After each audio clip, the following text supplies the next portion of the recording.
And you are all unmuted. Welcome to another exciting episode of Eberron, Ashes of the Last War. I'm the DM of this game, Obsidia, everyone's favorite Death Knight, and I am very excited to have this session here today. As is tradition, we are going to do a round the table introductions. And then we are going to do some announcements, a session recap, and we're just going to get right back into all that trauma because I'm about to hurt everyone. So, first up, let's go. Paige the Mage. Yep. Hi, I'm Paige. I'm the only one who still has their original character profile, but I play Paige, the Time Wizard. In this campaign, I go by Yulia, Royal Knight VT on both Twitch and Twitter.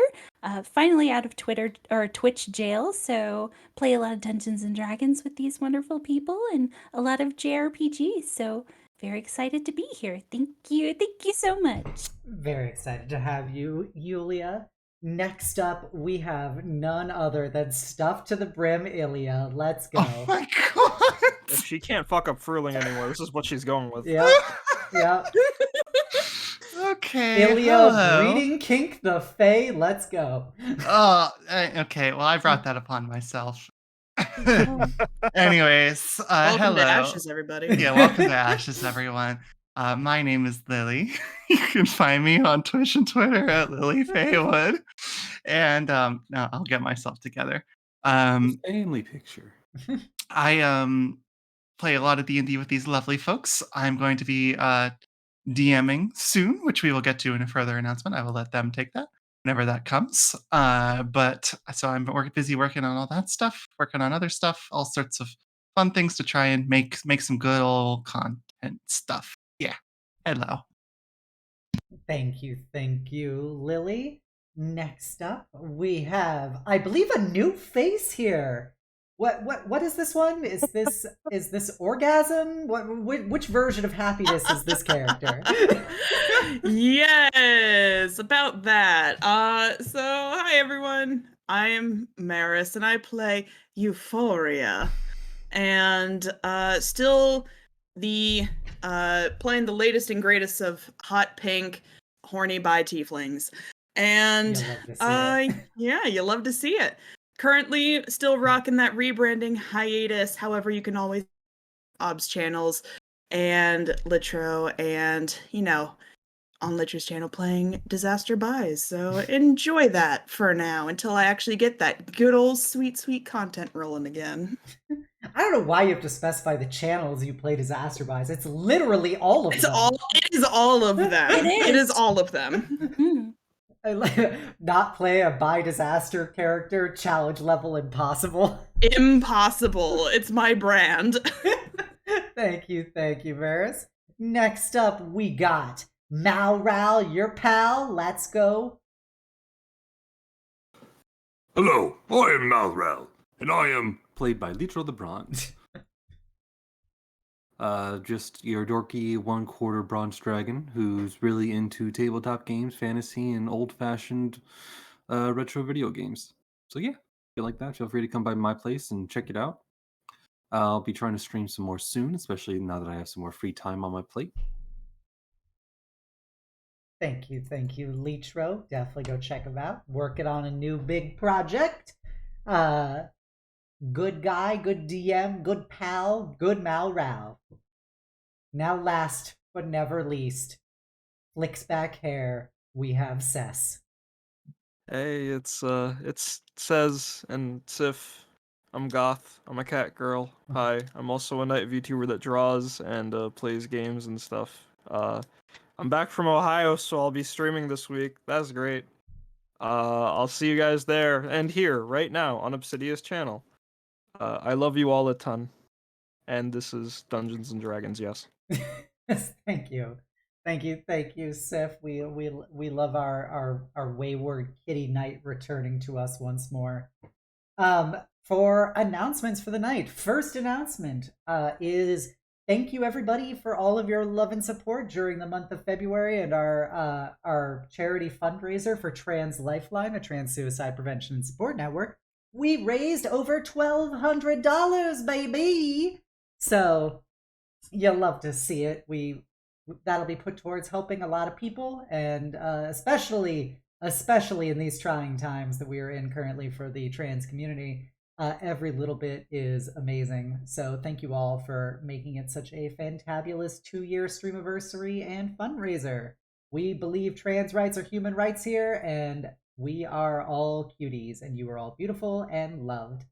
And so that's my announcement. And then we've got another colossal announcement from ya boy, Litro the Bronze. Yes, indeed. As said before, I recently just got some more free time, and that is because I will no longer be DMing Mistwalkers or Comet Tales. For my own mental health, I've decided that I need to only DM one game at a time. But because these games were so beloved by the players, Comet Tales has been taken up by my friend Oliver, a former player in that, now turned GM, and also our resident Lily here has decided to take up the mantle of Mistwalkers. Both will be, I believe, on their channels, although we're still discussing that. They'll probably be a month out before we continue them. But in the meantime, feel free to go follow both of those amazing people so you can continue watching both Comet Tales and Mistwalkers. Yes. We love. Sorry, we loved you as a DM, Litro. I understand the need for mental health and stability, and I hope that those who take on the torch of glory that you've set up for them will do you justice and honor. Lily, would you like any thoughts on your new mantle of DM hood? Horrifying, but yes. No, it's not that horrifying. I'm excited to be taking up the mantle for this. For those of you that may not know, Mistwalkers was and still is a lovely horror, mostly horror themed campaign with full of a lot of lovely people here on this channel. And I am going to be taking it, running with it, and giving it my very best love, and I will traumatize them. I will aim to traumatize them as much as OBS traumatizes us here on Ashes. That is a promise. Thank you. We'd love to see. Probably the most horrifying part of all of that, though, was the giant text wall of notes that I sent her. I've seen worse. But yes, thank you both so much. Also, this is just a message out there for chat. Since Lily got a new microphone, please let me know what the levels are like for her. So if need be, I can turn her up or down for volume level. So let me know. And now we come to previously on Eberron, Ashes of the Last War. As you may have remembered, the party had recently finished their adventures in the Fey Wilds, and with Jubilee having left them to join the Wild Hunt, the Prince of Cats, Ikashi, reactivated a portal back to the material plane, and the party returned only to discover that a month of real time had gone by while they were spending a single day inside of the Fey Wilds. They returned to their manor, much to the surprise and adoration of their friends and followers. But they could not truly appreciate such matters, as they were all racked with incredible depression. So they went their separate ways. They had some pep talks wherein Malral expressed that, while this was a tragedy, you were still together, you're still alive, and you're still friends. And so to never forget that. Fruling, the artist formerly known as Fruling, was locked in their room, having felt like they personally failed, having protected their friends as Jubilee had departed.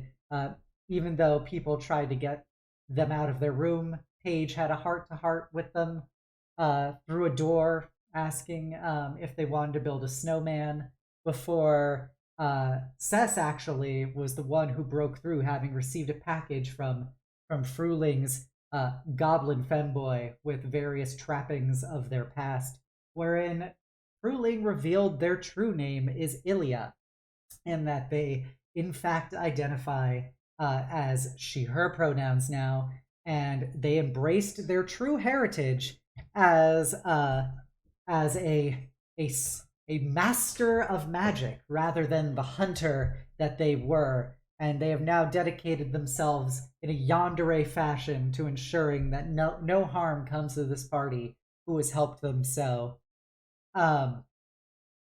Furthermore, Cess has adopted a new mystique about her, having dyed her hair and adopted further dark clothes and having rather dark perspectives and dark thoughts on most things. They have grimly decided to continue on with a somewhat nihilistic approach and conveying to the party that if anybody ever wants to leave, well, that shit just happens now. I guess that's just the party we live in. Additionally, they sent a letter to Jubilee's family telling them of their daughter's disappearance into the Feywilds and her joining the Wild Hunt.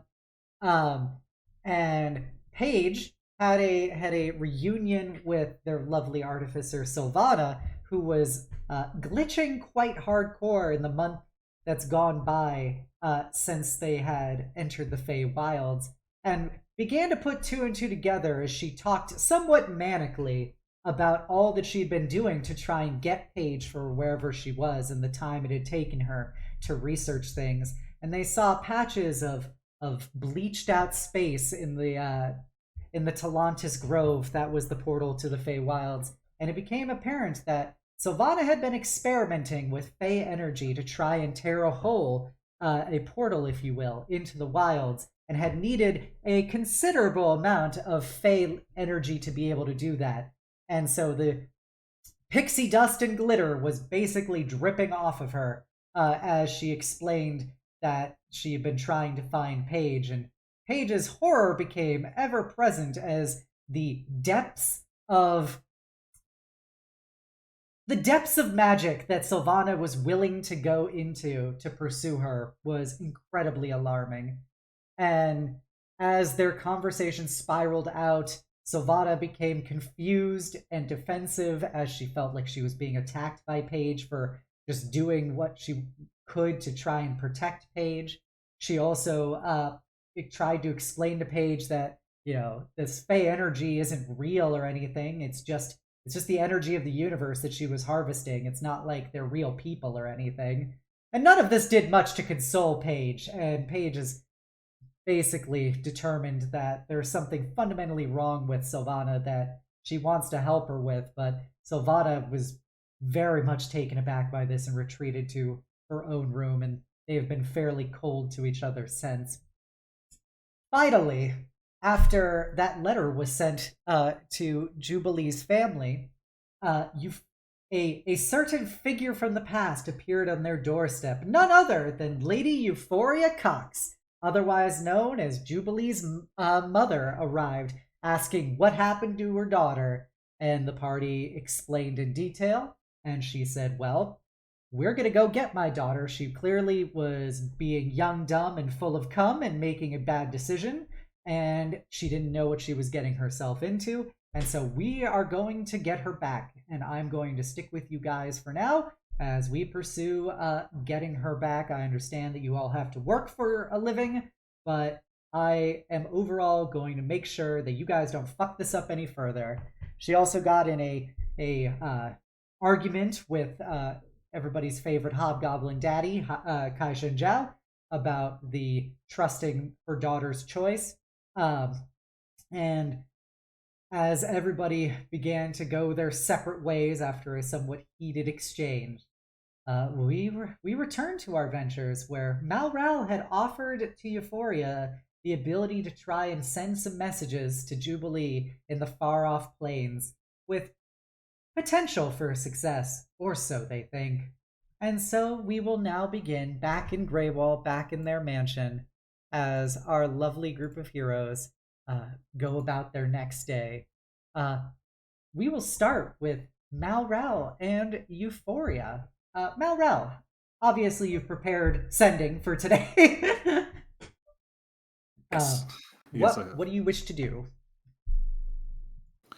Malral is probably waiting in his forge because he told Magnolia that he would prepare Euphoria? such a Euphoria these spells today. So he's more or less waiting in his forge, preparing everything for the ritual, waiting for her to come to him. You can see he has several metal plates made out with his hammer currently by his forge, and he's still pounding away on some. Knowing that this was, likely the arrangement, Euphoria will seek him out at his forge and, um, you know, walk in, head high, ready to brace herself for whatever answer they may or may not receive, and just, give a little tilt of her head, just, morning. Everything ready? Good morning. Yes, I believe I have everything that is needed. Do you have what you prepared?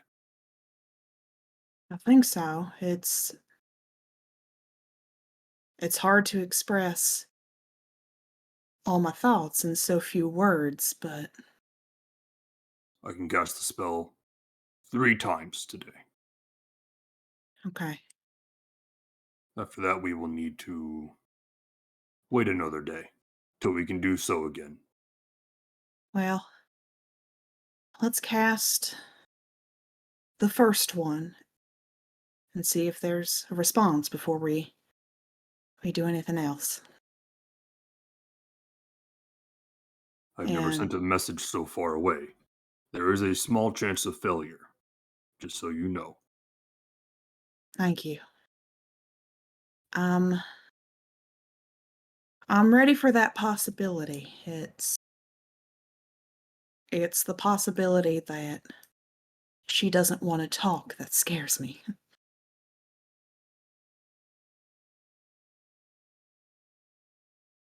But Miss Euphoria, if I may say, of course, go ahead. I know the pains that it can be to be a parent sometimes, and how stubborn some children can be.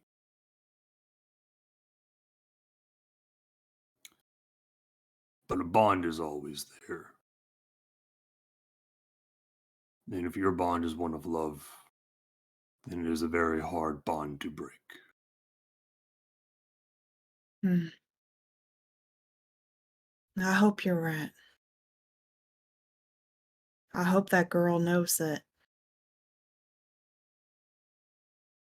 I love her more than anything. And, well, she was always headstrong. I don't know if I'd go so far to say as stubborn, but yeah, she was headstrong. Is is headstrong. Like a spearhead piercing through anything that comes across them. Hmm. I should know. He points to the scar that heel left once more. That's my girl. You Uh, raised her good. Now, what is the message you would like me to send? And he holds down a metal plate and readies his blacksmith hammer. okay. I've got my fingers out ready to count. Um, Juby, it's Mom. I just want to talk.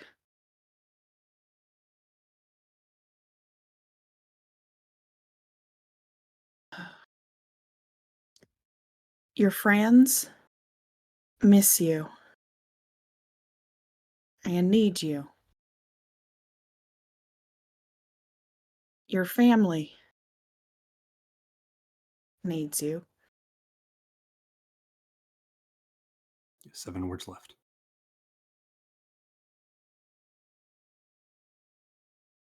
Please.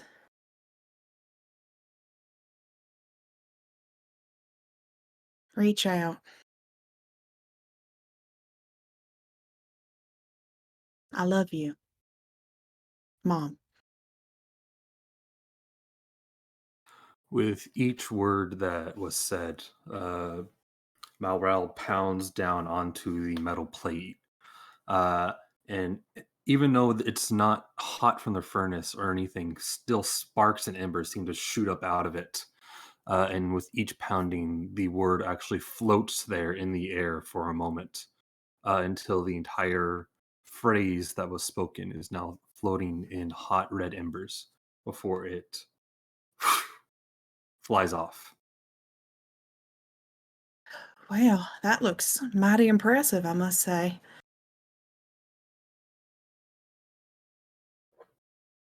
How long does it take to get a response, if any? It depends on the distance. But Huh. more often than not, instant. Also depends if they know they can respond or not. Okay.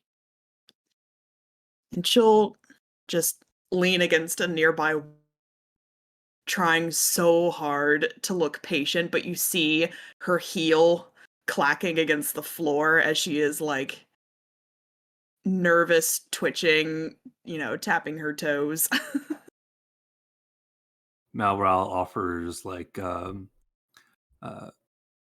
uh, one of his tools for her to like fidget her hands with. Her Thank you. message will reappear on this plate. Okay.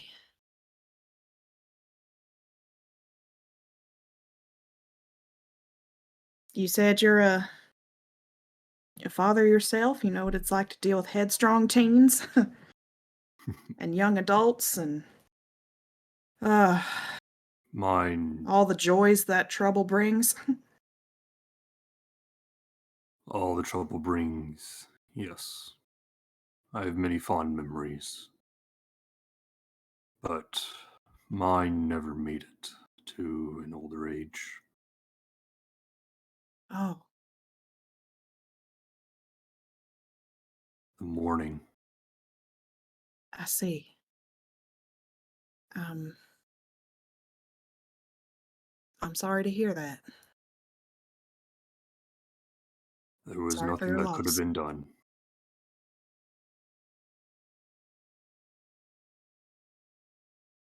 I guess I, not, but that doesn't make it any easier. it does not. It is why I want to help these people who are going through much so now.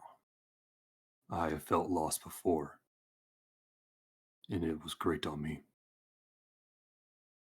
However, now, through my work, through my heart, I can see those people that I once cared for in my work, in my forge.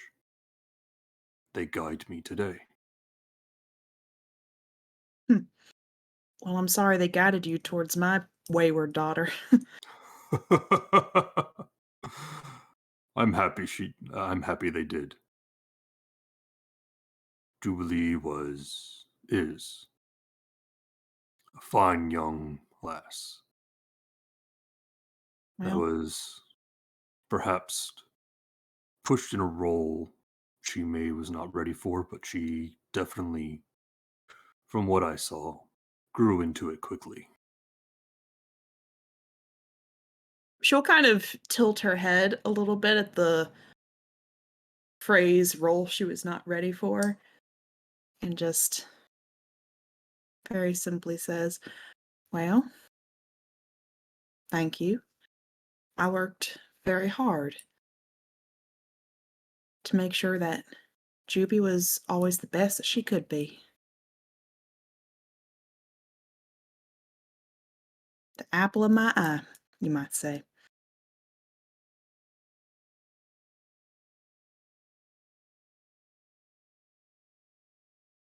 Was Yeah. it difficult? Difficult? Even though I raised my child during war times, I could never imagine them fighting. Was it difficult teaching them how to fight, knowing one day they would have to use those skills properly?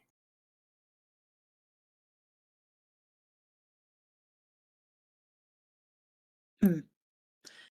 No, actually. I mean, as a mother, you always will fret about your children, but that's why we do our utmost to prepare them for everything this world has to throw at them.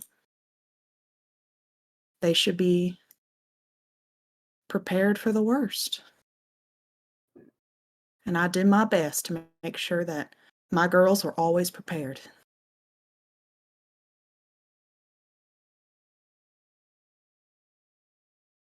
Just hope it was enough. That's all.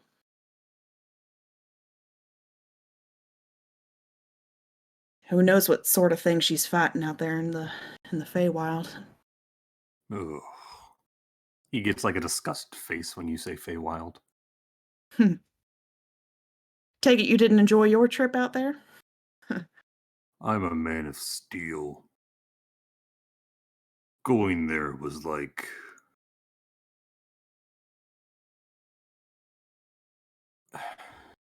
it was like improperly cooling a piece of iron before it had a chance to cool after being heated and tempered.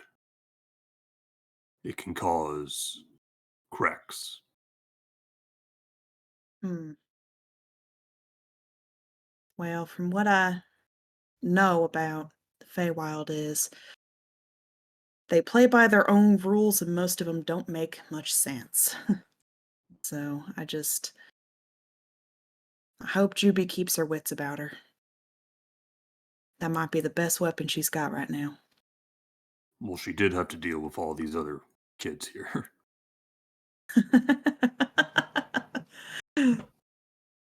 That's true. That's true. Well, and Your the she looks over your at the forge and the lack of response, just would you like me to send it again? Or a different message? well,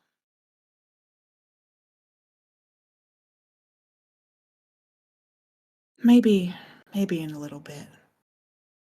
There's still a chance she might respond later. I will inform you if it does. Thank you. Can I ask one more thing? Sheep? You do not share the name of your the last name of your daughter. Hmm, that is correct. Uh, her father, Augie and I, we went our separate ways many years ago. And, you know, it's not really my style to be bound to a man who insists on giving his wife and children both his last and middle name. That's just not my style. So I went back to using my name. I agree, last names are strange. I mean, really, Jubilee, Baneshield, Ravamont? Ugh. I was lucky I got to give her the first name. Bane Shield. Hmm. He rubs his scar again. Still, if you and her father were separated, were you still able to spend much time with her? With Juby? Oh, sure. I mean, just because Augie and I were divorced doesn't mean that we didn't share our parental duties. I looked after Maggie and Juby and even those little blue youngsters as well. Augie's latest offspring. I love the little rascals, though. What did you like to do together? Well, most of the times we would set up obstacle courses for the kids. Something, real trying, difficult. Had to use their wits and their force. Sometimes it would take them 4, maybe 5 hours to figure out. Anything beyond combat? Well, if time and luxury permitted, we would go on holiday, see the ocean. We'd have a little, a little house in the woods, but that was if time and luxury allowed. Once Juby grew up, got herself her own job, she did not have that luxury anymore. She had to take care of herself. There is always time to spend with your parents. If nothing more than just a talk, no? Oh, sure, but we didn't have, like, big family vacations or anything anymore. But we spent time together, and we made it count. I'm envious. She'll give you a smile and a pat on your shoulder, and I'm sorry. You have nothing to be sorry for. It makes my heart warm to see such a caring mother. We do our best.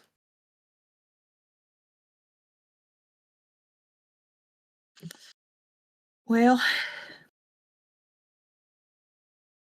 let me know if anything changes. I appreciate your help. Of course. If you wish to send any other message, please tell me. I'll always have it prepared. I will. I'll let you know. Thank you. Now, He gives a smile, pats the hand that's on his shoulder, and then stands up to start putting away some of the other metal plates he had prepared just in case. Now, what's a gal got to do to get some breakfast? Where is that little goblin? She'll head off.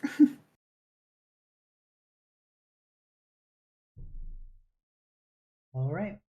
And as Jubilee journeys off to get breakfast and find her little goblin, Cess, what are you up to?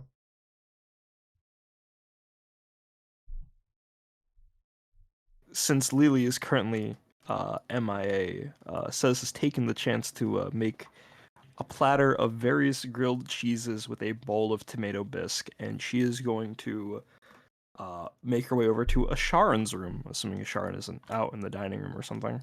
Ooh, spicy. No, they're in their room, currently. Cez will, with her hands full, sort of like use her foot to sort of knock on the door. Asharan, you in there? Yeah, yes, just give me a minute. And, a few seconds go by, you hear some scuffling, and, the door opens. And it's at this point you realize this is probably the first time you've ever looked in Asharan's room. So directly behind them, you see that there is the bed is pushed against the wall. It appears to be fresh, well, like it appears to be still made from when Lily makes your bed when you first got in here. It's untouched. and it is got a layer of dust on it, and then below the bed, like underneath the frame, you see that there is a pillow and a blanket with some books you've actually seen around Flamebearer Ray's church, where it's the Argent Canticles, the Tales of the Flame, other like religious texts and stuff, and then on another wall there is a small shrine to the Silver Flame with a single mage light candle on it that is perpetually burning a silver flame, and they give you that same dead-eyed look very impassively, and goes, yes. I was wondering if we could talk. I made some grilled cheese. I know you weren't you when you said that you never had any before, but I figured just in case. They raise an eyebrow at you, and they go, you want to talk to me? Yeah. um all right. I don't really have any place to sit. I mean, the floor is just God's given seating arrangement if you think about it. um uh, oh, I'm fine with that if you are. okay. And they kind of take a reluctant step back into their room, and you get this feeling that they look very cornered right now. So they kind of take a step back and kind of look around awkwardly, and sits in front of their bed, and kind of looks side to side like, I don't know what I'm supposed to be doing right now, and you are entering my room. Nobody enters my room. Nobody enters my room. All she had to do was knock. Sets the platter down in front of her and like sits cross-legged and across from them. Excuse me. Uh, yeah, I came here to do more than just give you food, but please feel free to eat. I tasted it a bunch when making it because there's a lot of weird cheeses in Greywall I've never seen before, so I had to test different combinations for grilled cheese. I'm getting distracted. Point is, help yourself. I just came up here to apologize. To be honest, I'm not sure exactly if and how I offended you. I just know I feel like I've done it, and I just wanted to say I'm sorry if I made you feel in any worse way. That's not something any of us here would want. Um, we know you had to give up your home and come live with us. And take it from me, the last thing any of us wants is to make you feel uncomfortable.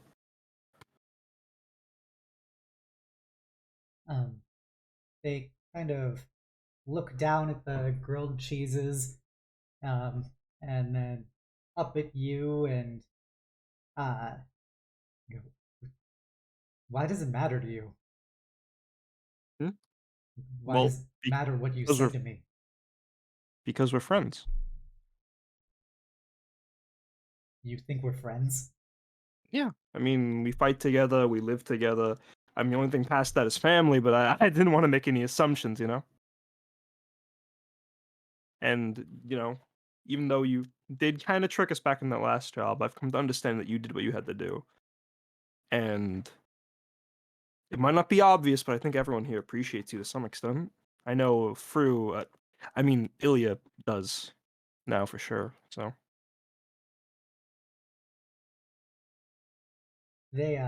They look at you very intently, like you're being scrutinized very hard. Their eyes don't look dead, they look very much searching for something. They go, well, that's a strange perspective. But you all did take me in when I had nowhere else to go, so I am. You have my thanks for that.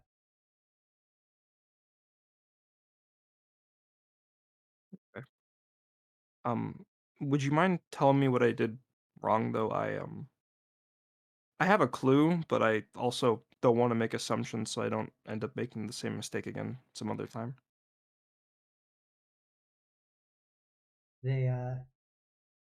They're like holding a piece of grilled cheese, and you see them just kind of like absently. They're just pulling pieces of it apart and just like putting it back onto the plate as they stare at you.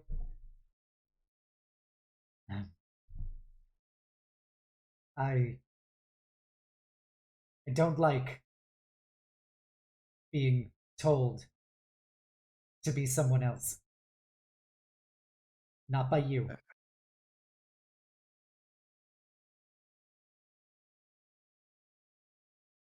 I understand. I hope you understand that wasn't me trying to tell you what to do. I was trying to help, but I'm aware how it could come across as that.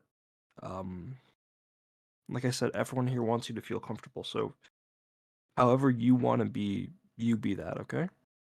And if you ever decide that you want help or assistance in making sure you have a more comfortable experience here, you can just let any of us know, alright? Until I leave, right? If and when you decide to. Like I said before, I mean, I'm not looking to kick anybody out, but I also know people are thinking more than just adventuring. You know, like my sister, she's gonna do this for the rest of her life. She's gonna go to some big fancy school in Arcanics or something, and I'm pretty sure once, if and when Euphoria gets Jubilee back, well, those two will go off or stay. I'm not really sure. So yeah, and even after you leave, you'll still be my friend. You know that, right?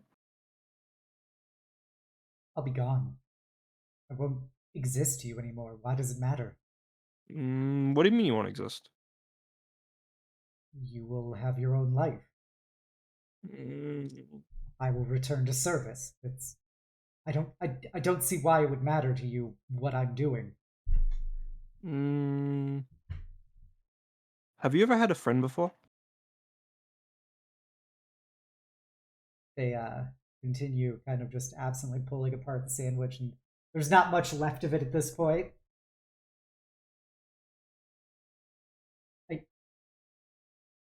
I, I've worked alongside many people. But have you ever had a friend? Someone to spend time with outside of work? Yes, Like, I've used many people. well, I mean, I guess you could say friendships are for use, but they're for more than just that. I mean, someone that elicits joy when you spend time with them. There's no ulterior motive, there's no job or information to get. It's simply because you like being around them. That's a liability.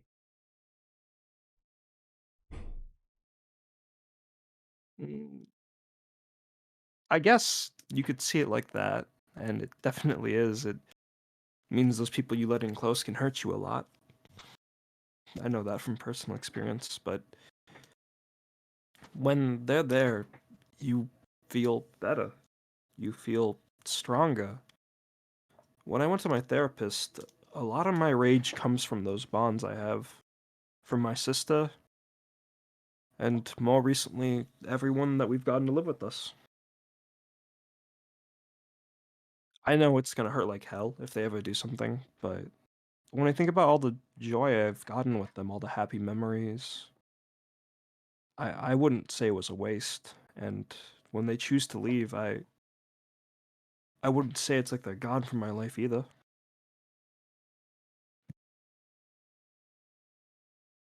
They continue pulling, but there's nothing left to pull in their hands. They're just doing the motion. They go, you seem to be thinking they will only have a choice when they leave you. You've identified things that you're attached to. If someone wanted to hurt you, if I wanted to hurt you, I would take those things away from you. But you don't want to hurt me. But I'm not the only one that's you're going to be dealing with. There's other people that know you. There's other enemies you've made. And you're saying that they'd hurt the people close to me to get to me, yeah? Or at least to make you weak. That's true. And in times like that, I'd like to think I'd have faith that things would work out, that my friends are strong enough to make sure they don't get hurt. I mean, every time we go on a job and I go down, I'm pretty sure I'm causing heartbreak for the gang. But, you're right, friends. I mean, you could say the same about anything about like that with great value, though. I mean, if this home was attacked, if Lady Ray and the church was attacked, hell, we saw it in our first job. We saw it firsthand with Cryo and Cleotrixia. Like they were about to start a whole war over her data, and yeah, it is a liability, but it's a risk I think it's worth to take. A risk to have family, to have friends, to expose yourself to have loved ones. It just par for the course. It's up to you to decide if that companionship is worth it or not. Which, go ahead, sorry. I'm just see Asharan's kind of pulling back from the pulling back from where the food is and getting more pressed against their bed, and it's almost childlike when you see it that they kind of like pull their knees in and they look over them at you and they go, you I it seems so foolish. Seekers will hurt you. They're going to find this. They know where you live. They will find your sister, your friends, everyone, and they will take them away from you. That's what they do. And they're not even the strongest things out there. Well, since you like using examples so much with the Seekers, let's put a few back on you. Let's talk about Illya. She lost very important people to the Seekers. She got hurt. She lost time to that pain. But look at her now. She may not have bounced back right away, but she started a new life, new friends, new family. She's accepted the losses and has moved on. And as hard as that is, it's it's proof enough that that pain is worth risking. And if we want to get into threats, I mean, we can't act like we're not threatening ourselves. We may not be that strong compared to an entire organization, but a couple of brushes here and there with the Ashbringers is nothing to tout about.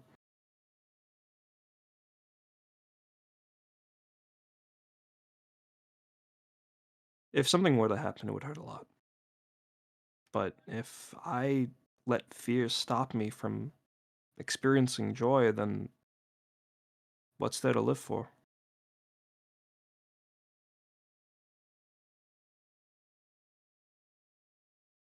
If I was still that small shifted girl who was afraid of the silver flame, then I wouldn't have become friends with Lady Ray. I wouldn't be friends with you.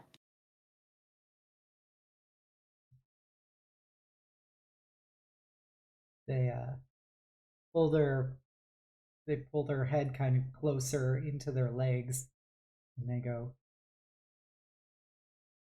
I think that she has exposed herself. She is what she used to be, and that was a victim. And I think that she has abandoned the hunt too quickly, and she will be made a victim again. It's what I would do.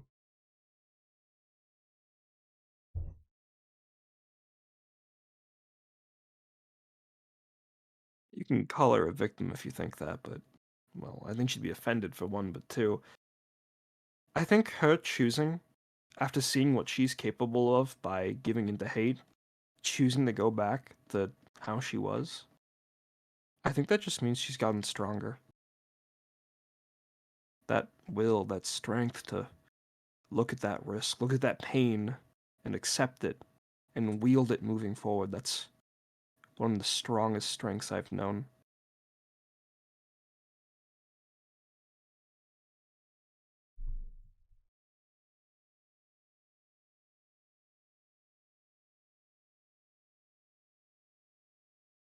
But again, none of us are gonna force you out of your shell. If you are afraid of gaining liabilities by trusting us, no one here is gonna force you to be our friends back. But you're important to us, okay?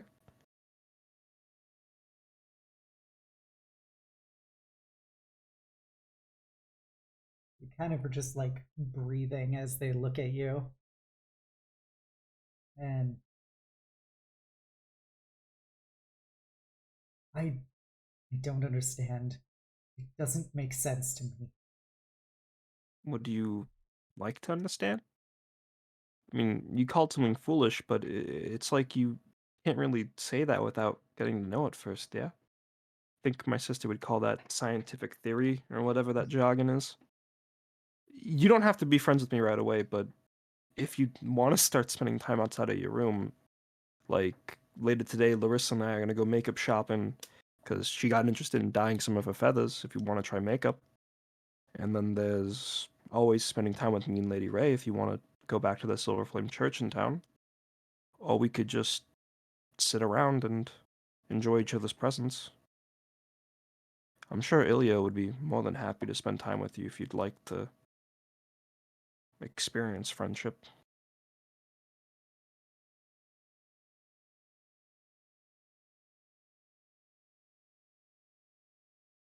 I don't think that they would want a friend like me. Have you asked them? No, you Then only how do you know know? part of our story.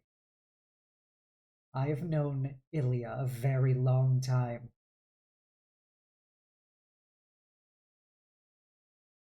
Do you want to tell me that story?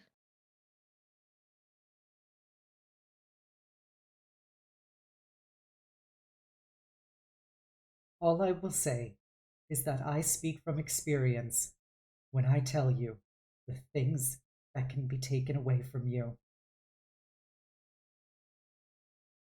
And so does Ilya.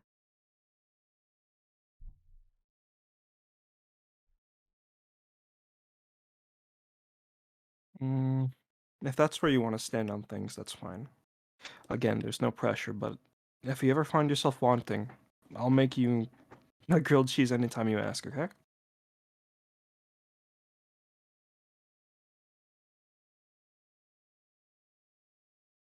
I, I've had enough. Okay. I'll go ahead and take these and bring them downstairs then. If you ever want to finish them off, they'll be there, okay? It says, gets up and picks up the platter.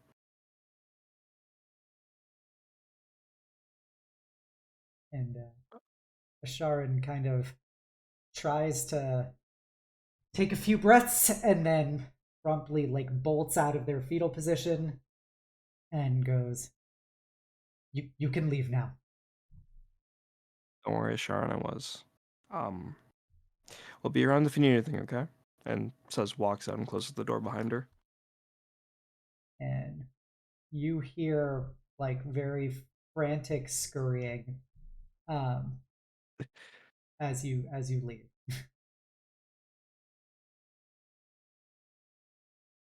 and and yeah.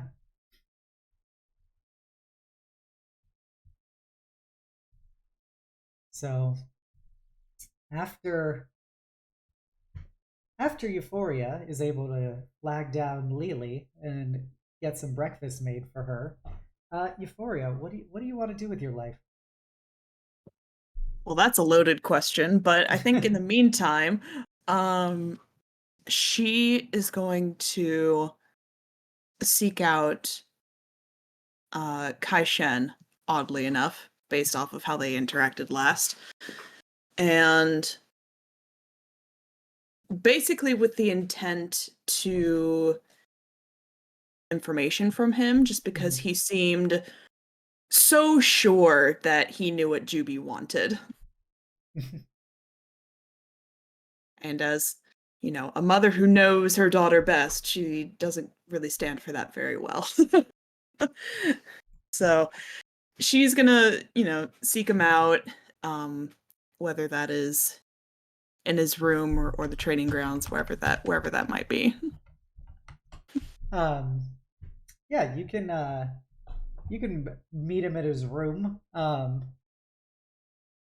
So his door is closed. Do you knock or such? Yeah, she'll give a brisk knock on the door. You hear some footsteps from the other side. The door opens and you see Kai-shen standing there. He's only slightly taller than you. And he's wearing his black and gold silk robes with goblin runes on them, and his exposed chest and scars and tattoos, and his fatigues, and he is barefoot. His hair is currently pulled back into its usual ponytail, but kind of folds his arms across his chest and goes, "So you decided to come?" Euphoria crosses her arms in a very similar manner and just, I did. Is this a good time? Yes, I was just reading. And he will push the door open a bit further with his foot and take a step aside to let you in. She will strut right in. Unlike Juby, she is very confident walking into a man's bedroom, so Hey, you notice, Kai-shen's room is basically the same as when Juby was here. There is an armor rack with also his weapons and another rack next to it, his very plain bed, like an armoire, and then you see that there are like these kind of wall tapestries all along the walls in Goblin as well as Sylvan. The ones in Sylvan appear to be less skilled than the ones in Goblin. I'm not quite sure what I was expecting in the room of a former champion, but it's a lot plainer than I think I was expecting. I do not need ostentation to prove myself. Uh-huh. But you collect artwork. I create artwork.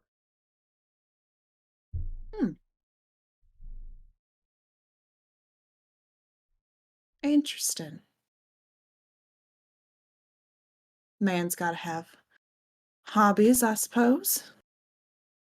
And she'll walk up to the art and just kind of politely look as one would look at like a museum piece, Yep. It's all very very, very well made. Like all of the brushwork is very refined and skilled. It's very technical, but you do sense a fair amount of intensity in the motions, and you notice areas where ink has been watered down and stained, but which kind of occurs at random in certain pieces but not in others. There's no real explanation as for why. Seems to use a variety of techniques. Some of these are clean and pretty, and others, she'll look over at the Sylvan coated ones. I think you should stick to what you know. Yeah, will stand next to you with his arms folded across his chest and goes, Those were the ones I taught your daughter how to make. Her eyebrows go up and then down and furrowed, and then looks back at the paintings. Just, you taught my Juby how to paint? Correct. I had been working with her and noticed she had a poor capability to express her emotional state, and all she would focus on was training and fighting. I knew that was a recipe for disaster, and so I showed her how to be able to express herself in a way that she could control. A recipe for disaster? I think that's quite where you're mistaken, Mr. Zhao. You see, what better way to unleash your worst emotions than in the throes of combat? He turns to you and raises an eyebrow and goes, "That is an unhealthy approach.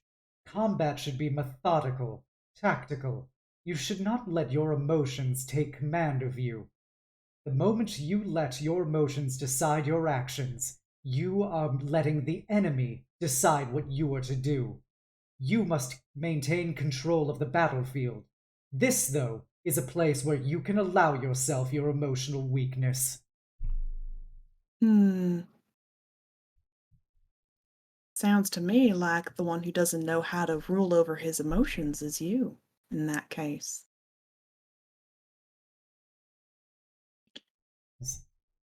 I have suffered great plight in my life. I have allowed myself the luxury of processing it. Yes, well, just because you lose yourself to your emotions does not mean that other capable warriors do. My Juby was very good at regulating herself.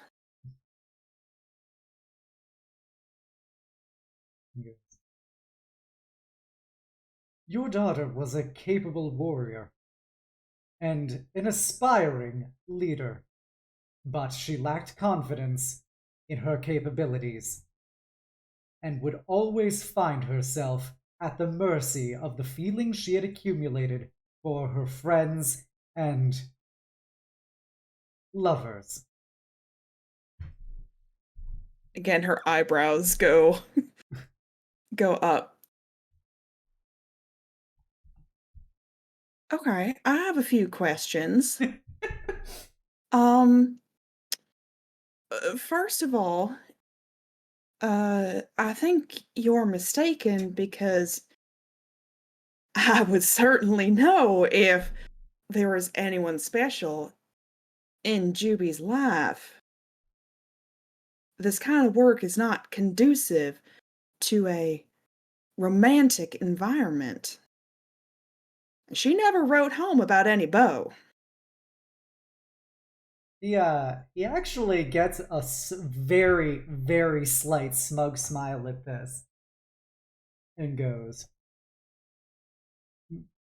"Lady Cox, I'm sure you know how close the bonds of camaraderie can get, especially amongst the young, especially when they live together and spend so much intimate time together.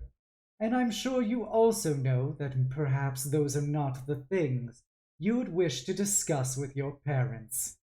As he kind of leans over to you.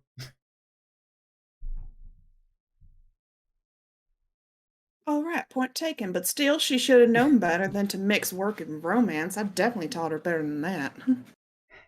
And he kind of makes a shrug and throws his hands up ever so slightly and goes, "I told her the same thing." Well, at least that means it's not just me she wasn't listening to.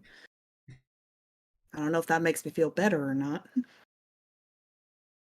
She has apparently a genetic stubbornness. Ha ha ha ha.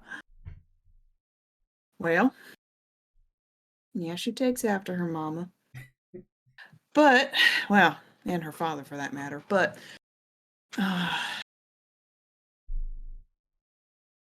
you saying my Juby was romantic with someone in this party? Correct. She had struggled for some time with her feelings among several members of it, but shortly before her departure, I presume, she came to some form of resolution. Am I privileged to know? Or is that something I'm going to have to find out for myself? Yes. It would be rude of me to presume further into her life. I see. Never popped up into any conversations, any of your art sessions, perhaps? Whenever we would create this, she would always do it in Sylvan. While I could appreciate the artistic flow of the language, I unfortunately cannot speak it. Sylvan? Juby didn't know Sylvan either. Well, I assure you she picked it up, perhaps from her connections to the Fae. I see.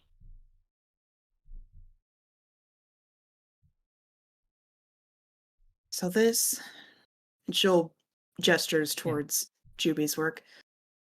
So this doesn't mean anything to you then? Can't read it? I cannot read it, but I can feel it. I can see the emotion that she conveyed through it, and I can tell you that she had much on her mind, and much she was unable to put to words normally.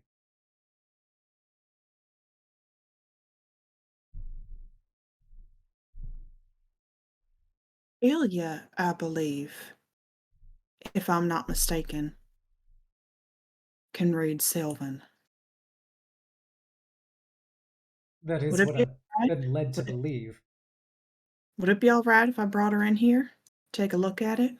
Of course, I always welcome people who wish to be able to explore art, but few take me up on my offer. Hmm.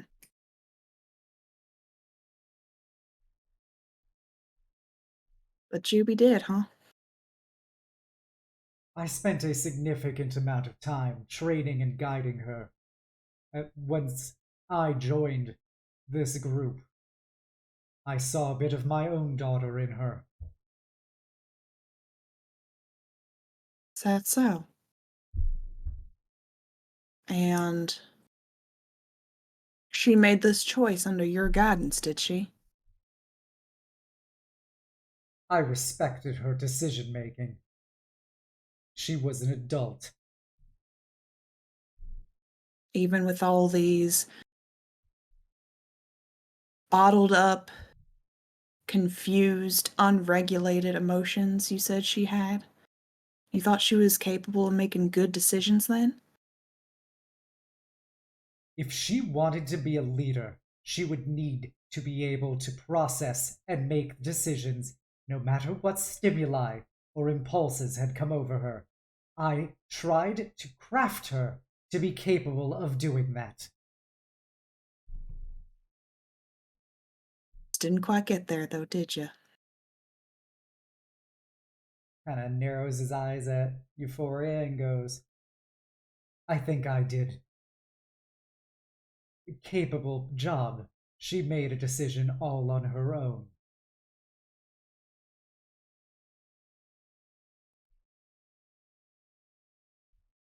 Well, I thank you for looking out for Juby.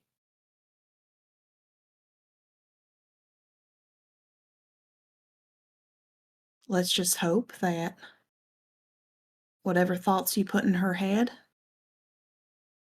doesn't hinder her coming back to us. And she'll walk out and seek out Ilya. And as you're walking out, he will say to your back, and let us hope the burdens you placed on her do not prevent her from making a further correct decision. She'll pause and kind of tilt her head like she's going to say something back, but just be the bigger woman, walk away, and give a big huff, and out she goes. Looking for Illya. All right, you can go. Illya, where are you? So yeah, Ilya is in the training grounds right now, I think. She is currently just trying to get back in tune with the latent magical capabilities that she had. And is basically just in the courtyard, just focusing on the crystal. And basically, what you can see as you kind of walk in is you can see a very large flower of ice kind of sprouts from the ground and stretches out uh, well over 15 feet in radius and just kind of like stretches it, shatters it, catches it, brings it back inside to her, and just takes a deep breath before practicing it again. So Euphoria, this is what you walk into after, looking through the house and stuff. You could hear the glass or the ice forming and shattering outside, so it's pretty easy to figure out where Illya is training currently. Is like open door, I can just walk in and see everything? Okay. Yeah, I assume it's like a courtyard kind of area. Yeah. She'll just sort of lean against the archway, arms crossed, and just call out to you. You know, your file didn't say anything about magic usage. She'll turn around. The folk is still kind of spinning in front of her, like in the middle of the air, and just says, "Well, some people are just full of surprises." I guess so. Trade secret? Family secret, I would say. Something my mother taught me. Seems you're full of secrets. I am trying to remedy that a little bit. Things change. I change. And I feel like I know better about who I am and what I have to be. What can I help you with, my darling? Well, request your knowledge of languages. You see, Kai-shen has some things that Jubilee wrote before she left, and neither of us can read them because she was writing in Sylvan. Yes. I know she spoke that. I can help. Good. Be curious to see what it is that they wrote together. I'm not sure I'm gonna like what I find, if I'm gonna be totally honest. Based How, off of what Kai-shen was talking about, the way he described Juby, it's like he wasn't talking about my girl at all. Not the way I remember her.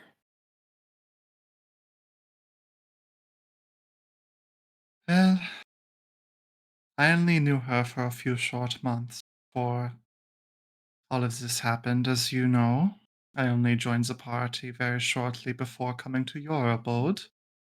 But the girl was nothing if not unsure of herself. See, that's the part I can't wrap my head around, if I'm gonna be honest. Juby was... she was driven, and committed to her work and her devoted to her path in life, and of Would course you Augie and I were nervous about uprooting her, starting her off somewhere new, but would you say that she trusted people easily?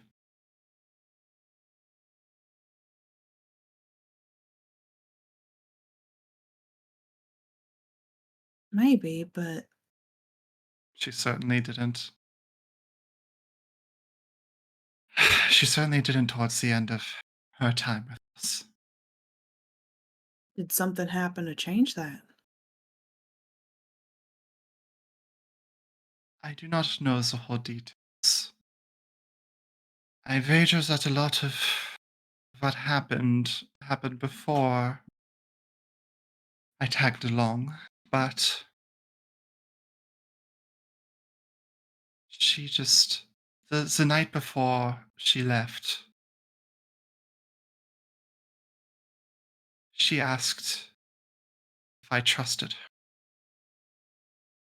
which I replied, of course I trust her. I trusted her more than anything. And I had always said that it would be a bad idea to trust me, given my past that I'm sure was in the dossier. But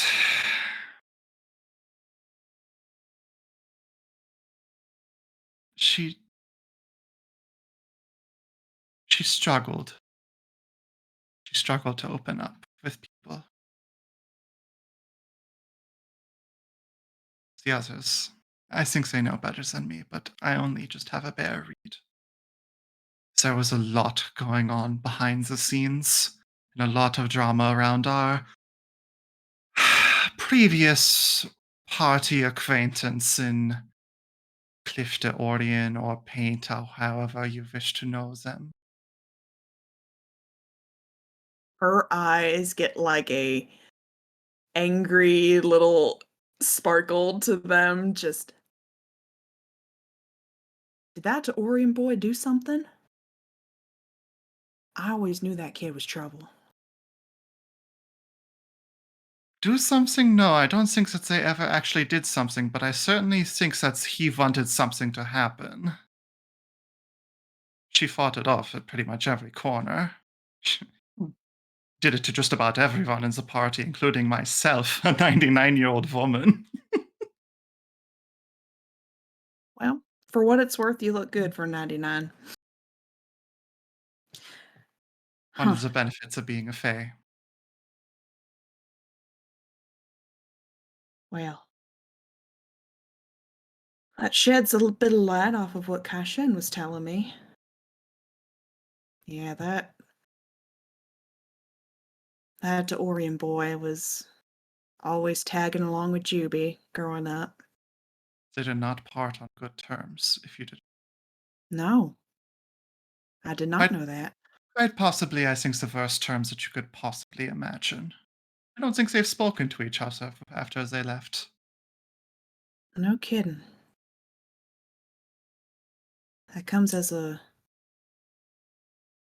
surprise to me, considering she was always amicable towards him. But seems there was a lot that I didn't know and need to catch up on. Speaking of which, shall we? Of course, you lead the way. And she'll bring Illya over to Kai-shen's room again. She won't knock this time. She's just walking in. It's fine. Kai-shen is just, he was staring at the pictures when you came in. He goes, Ilya. Kai-shen, darling, how are you doing today? He looks over at Euphoria and goes, enduring. I thought there might be some tenseness stepping into the room. I don't know what you mean. Now, These paintings over here, these were the ones that Juby did. You can see there's a lot of writing that needs deciphered. Ilya, Mhm. as I do you... not. Oh, Sorry. go ahead. You go first. No, you can It's go fine. first. I'm going to be doing the actual yeah. what they are, so Gotcha. say whatever you Yeah, want to so say. I was just going to say, now just to extend on the point a bit, Juby did say that she did not know Sylvan earlier, but she picked it up along the way, and that she didn't want the others to know about it. I found that a bit curious, but decided that maybe it was just purely an academic endeavor. Hmm. I trusted her. And, in some ways, maybe I do regret that a little. But let's take a look. As you look at the pictures with Kai-shen and Euphoria, you notice that there's two different sets of things. One, there's actually, now that since you've been there now, you can recognize it. You recognize some of the actual non-worded art are somewhat rudimentary paintings of the Fey hunting lodge that you guys were in, as well as the Feywild woods in general. So you notice that amongst the actual art before you get to the writings that she's been doing. This makes sense. When we were in the Feywild, in the Nightmare Realm, that ended up becoming the Lodge of the Wild Hunt, Jubilee spoke and said that she knew this place, that it was familiar to her. I found that strange. As someone that has traveled the Feywild, and myself, I do not think that there would have been a chance for her to come across these kind of depictions. It's not something they teach you in storybooks and such. But she did speak. She knew. She knew this place. Now I see that she most certainly did. Kai-shen, when she started, was this one of the earlier pieces? It was one of the midpoint pieces. Her first thing she had written down was, and he points to one of just the calligraphy ones, where you notice that there are spots of it that the ink has been diluted and blotted out. And he goes, "That was the first one I wrote with her. I guided her hand as she conveyed the words."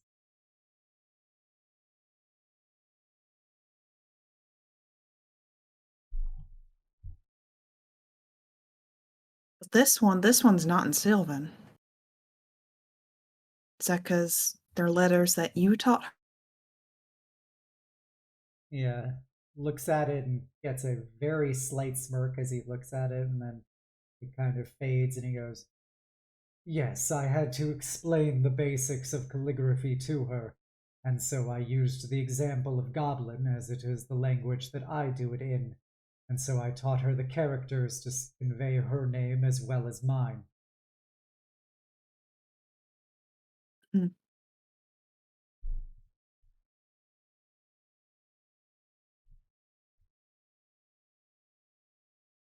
Well, how long ago was this midway point one?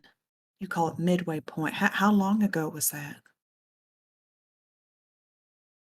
About how long ago was it, Jubilee?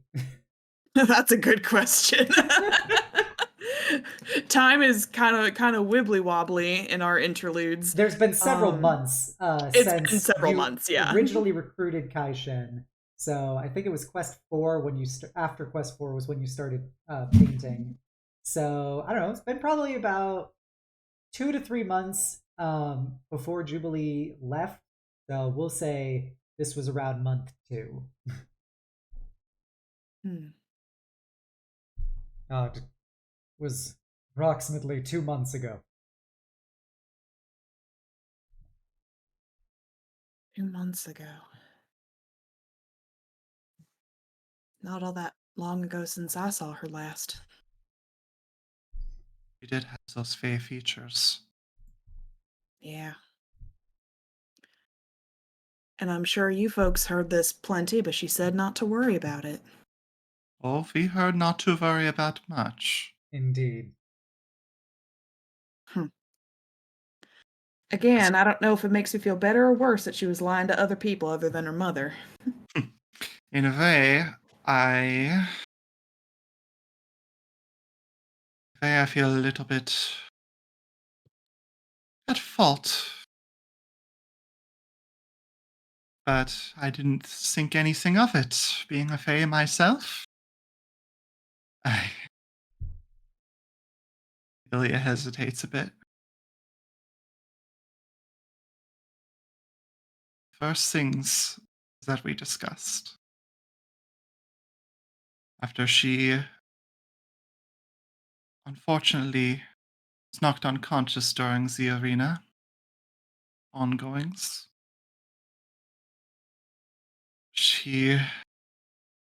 we took a spot of training, and I told her that she should learn how to fight dirty. Things that my husband taught me way back in the day. And against what is now my better judgment, I told her that I would recommend using any tools necessary to get what it is that she wanted. And so Uh, she used the questionable Fey sword of unknown origin. I didn't know. There's no way I could have known that a group of ragtag adventurers were able to take down an archfey. How could that be possible? You know, I have the utmost confidence in my Juby, but I'm not quite sure I'd believe that either. Tell me either. Just that she picked it up from one of her adventures, and it served her well, and she was in control. She was stronger for it. That there could be no denying. I see.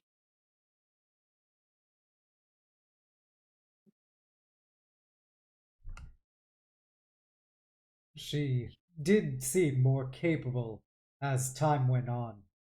Her movements did become more fluid. I can only presume her bond with that sword had grown closer.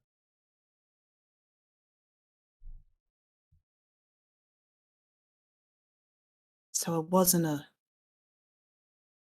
wholly bad thing that she used it.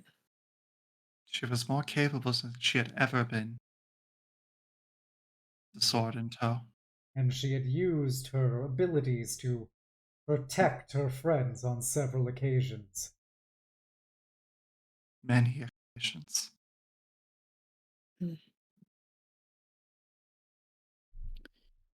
Good enough to have caught the attention of a Fey King.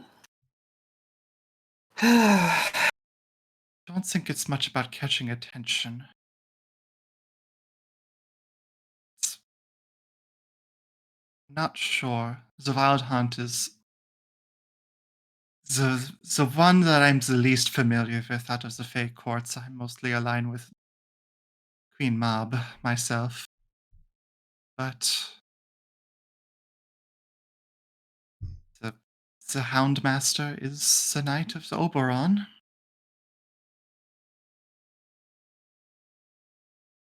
The Houndmaster is the sword.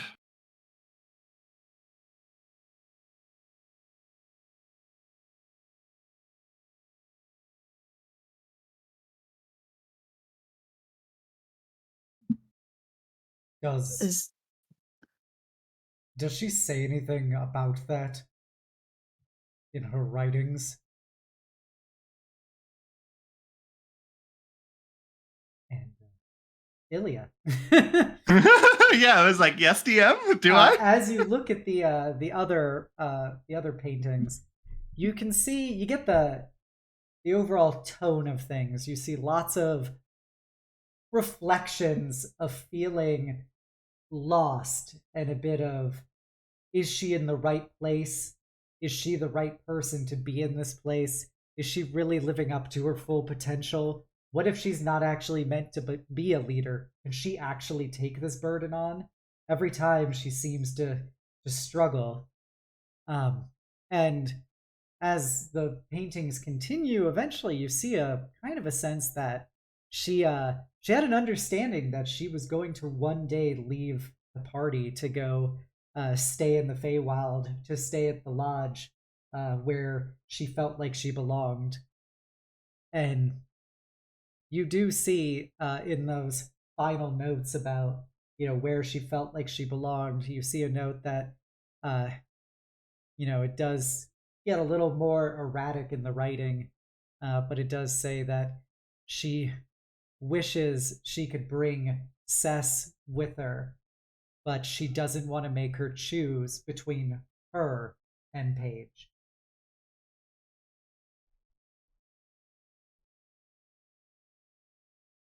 Ugh. Oh. um.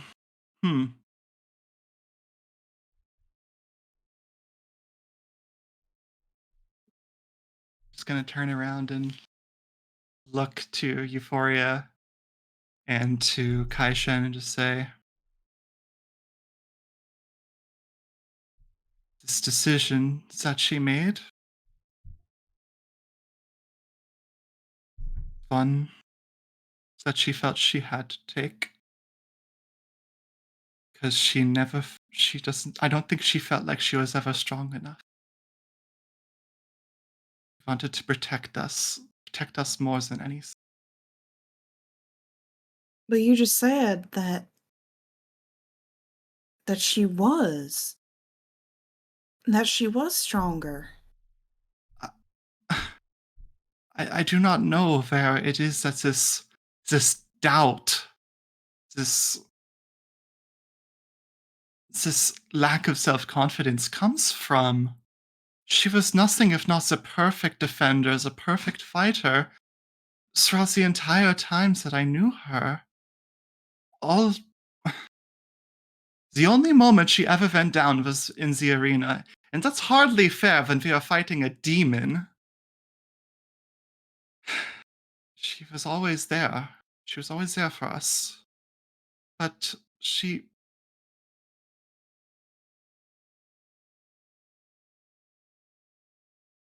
didn't feel like she belonged.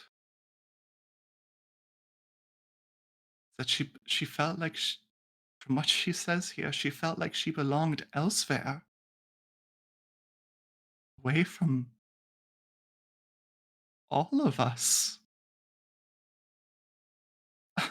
No, that maybe you need some new glasses or something, because that can't be right. I'm as lost in this as you are, Euphoria. She held us close. She held us tight. She said she did this for us when the moment came. As if this was what we wanted.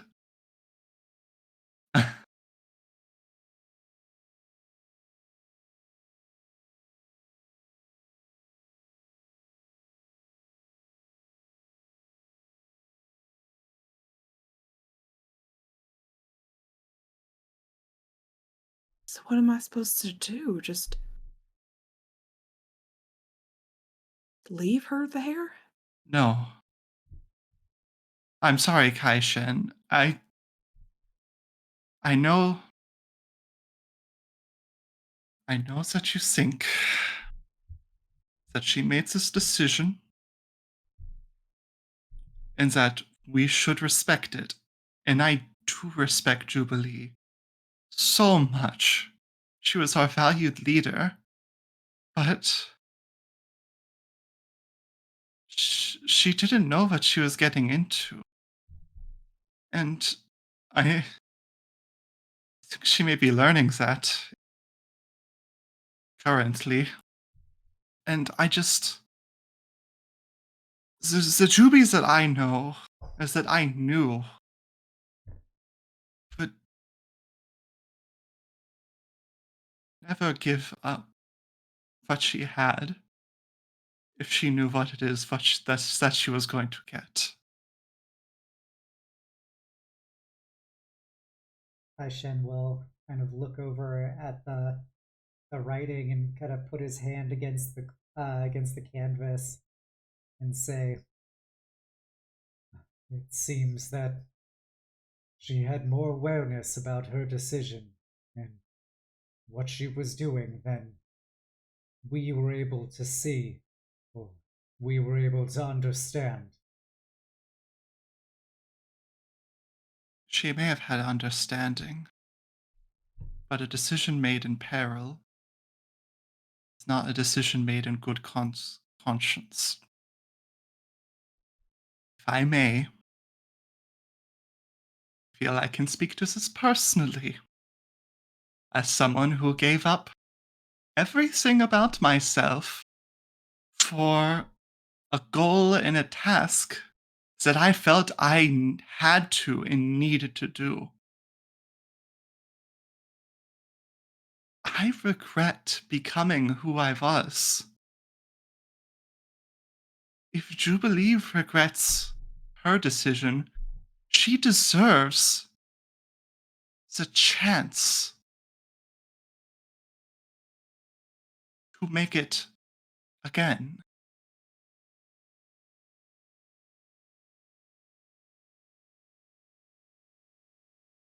Kai-shen's gonna give kind of a side eye to Euphoria and turn slowly to look at her and go, "Well, you were going to talk to Malral to message her.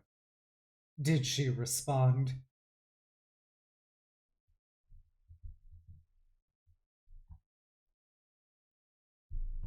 No. No, she didn't. But it's a long way to get a message to her. Maybe she just hasn't gotten it yet. Or maybe her response hasn't arrived yet.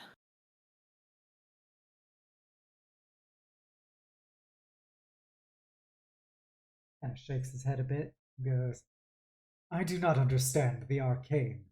That was my wife's responsibility. I will not opine as to how or when the logistics of this will come into effect."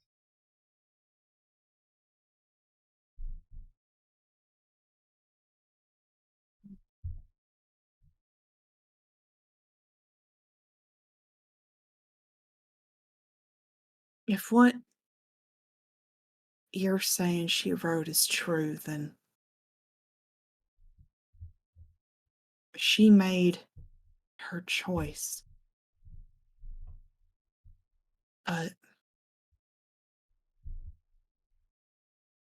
I'm sorry, I can't just accept it. I have to hear it for myself, from her, that this is what she wants.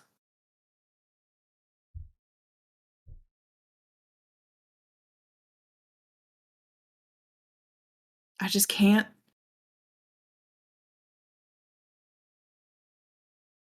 I can't imagine that my daughter would ever abandon her family.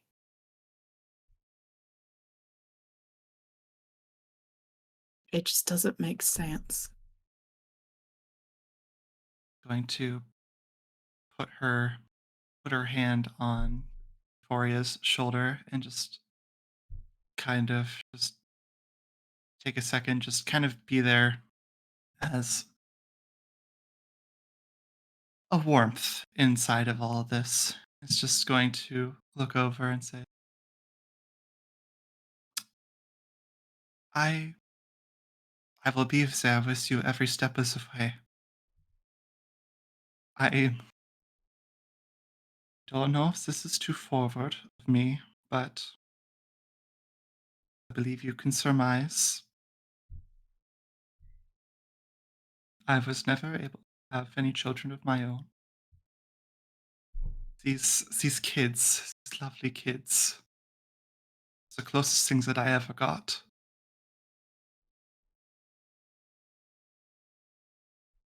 Feels this rage inside of me, knowing that she will never experience the happiness that I would want for someone like that. I will not stand for this idly, and I will use all that I have, both in my fake connections and in my power, to make it happen. That I promise you.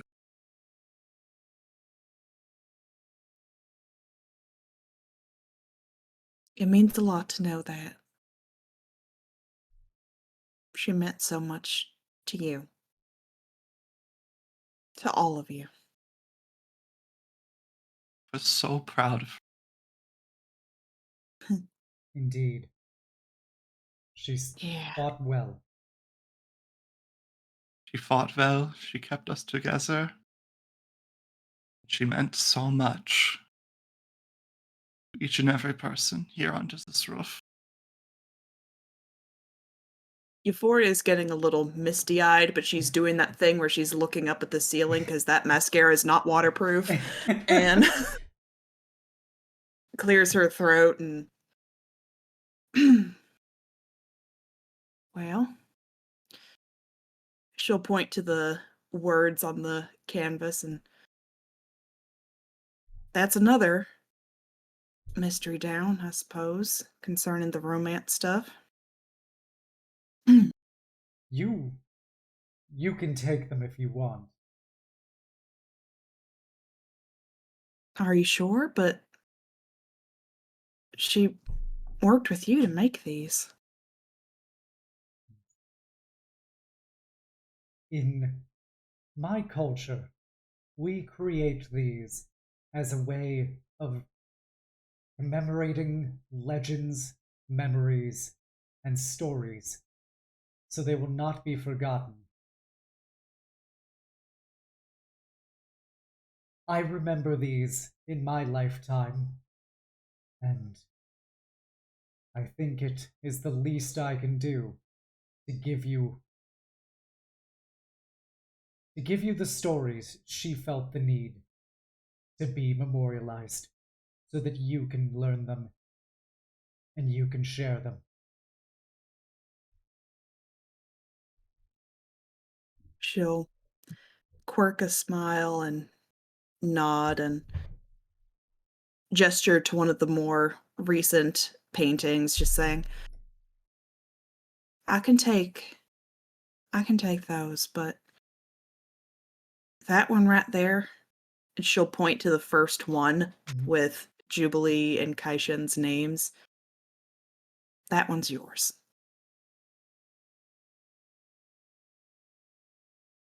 Yeah.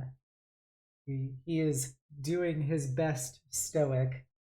But you do see that his eyes are watering as well, as the rest of his face remains impassive.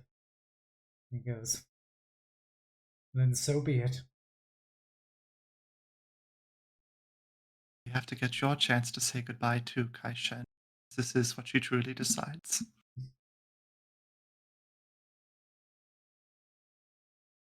That's what you can fight for. Some closure for those that you lost. And he kind of looks over at some of the other things on the wall, where I don't believe either of you speak Goblin. So No. No. So he looks at some of the other ones, and yeah, kind of does a bit of a gulp and looks back at you and goes, I at least would like to see how far she's come. And we'll make it happen. We'll make it happen, and we're gonna need everybody's help. I'm sure she'd like to see you again, too.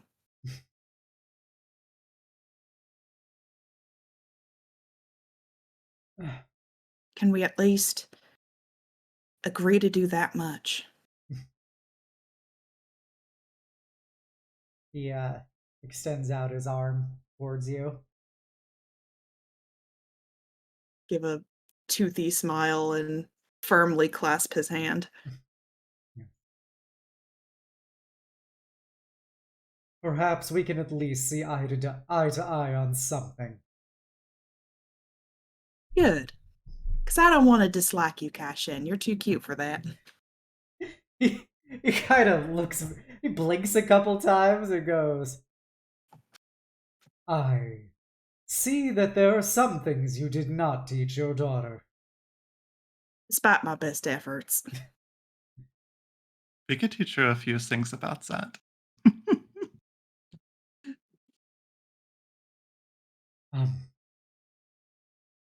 Well, if you all would like to stay, I could perhaps teach you how to paint as well. Huh.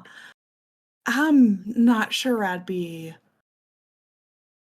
particularly good at it, but it might be good to try something that Juby enjoyed. I'll be right there with you. I think I could use an outlet like this. Excellent. Then Kai-shen is going to do a intro to calligraphy class for Illya and Euphoria. And Time to mess up all the stroke counts. Yep.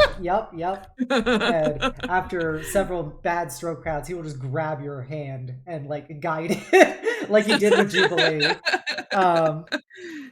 And yeah, so that will be how you guys spend your time for a bit. Now, Paige, which vision would you like first? Because that determines the setup. I mean, I don't have a preference. So. All right.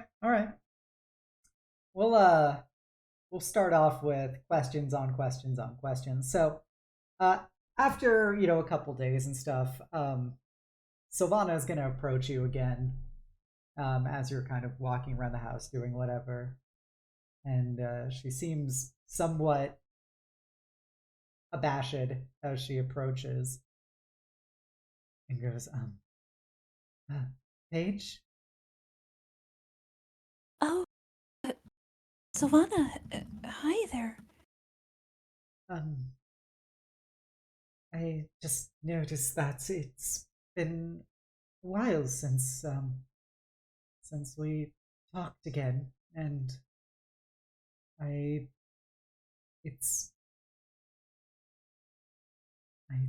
miss it.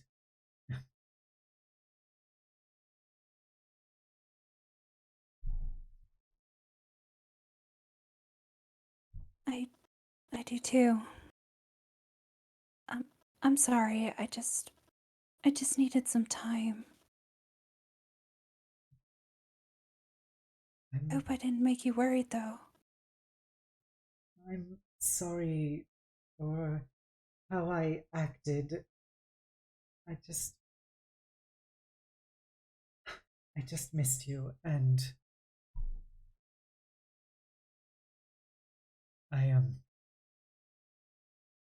it's good to talk to you again, and I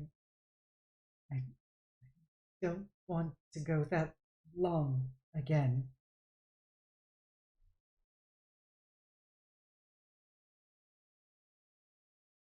No, I don't. I don't know when we'll be returning to the Feywild, and it's probably best that. I mean, you stick around as close as possible to us. I know you get upset when we're gone for so long, but we are doing missions. I mean, we never know how long we'll be gone for. I just don't want something like that to happen again. I know. I was afraid. I let my fear get the best of me. I didn't mean to.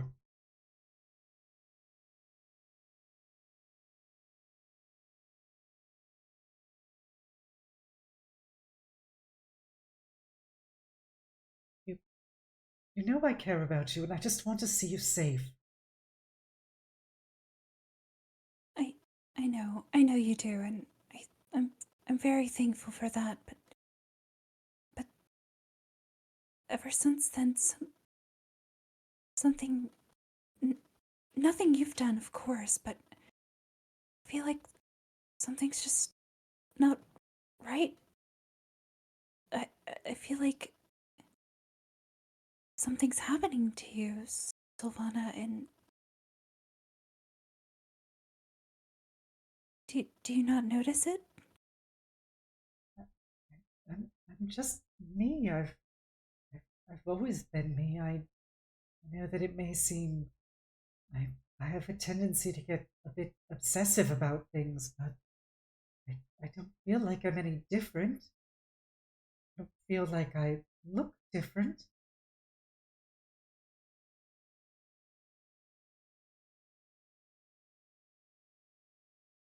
You don't think you look different?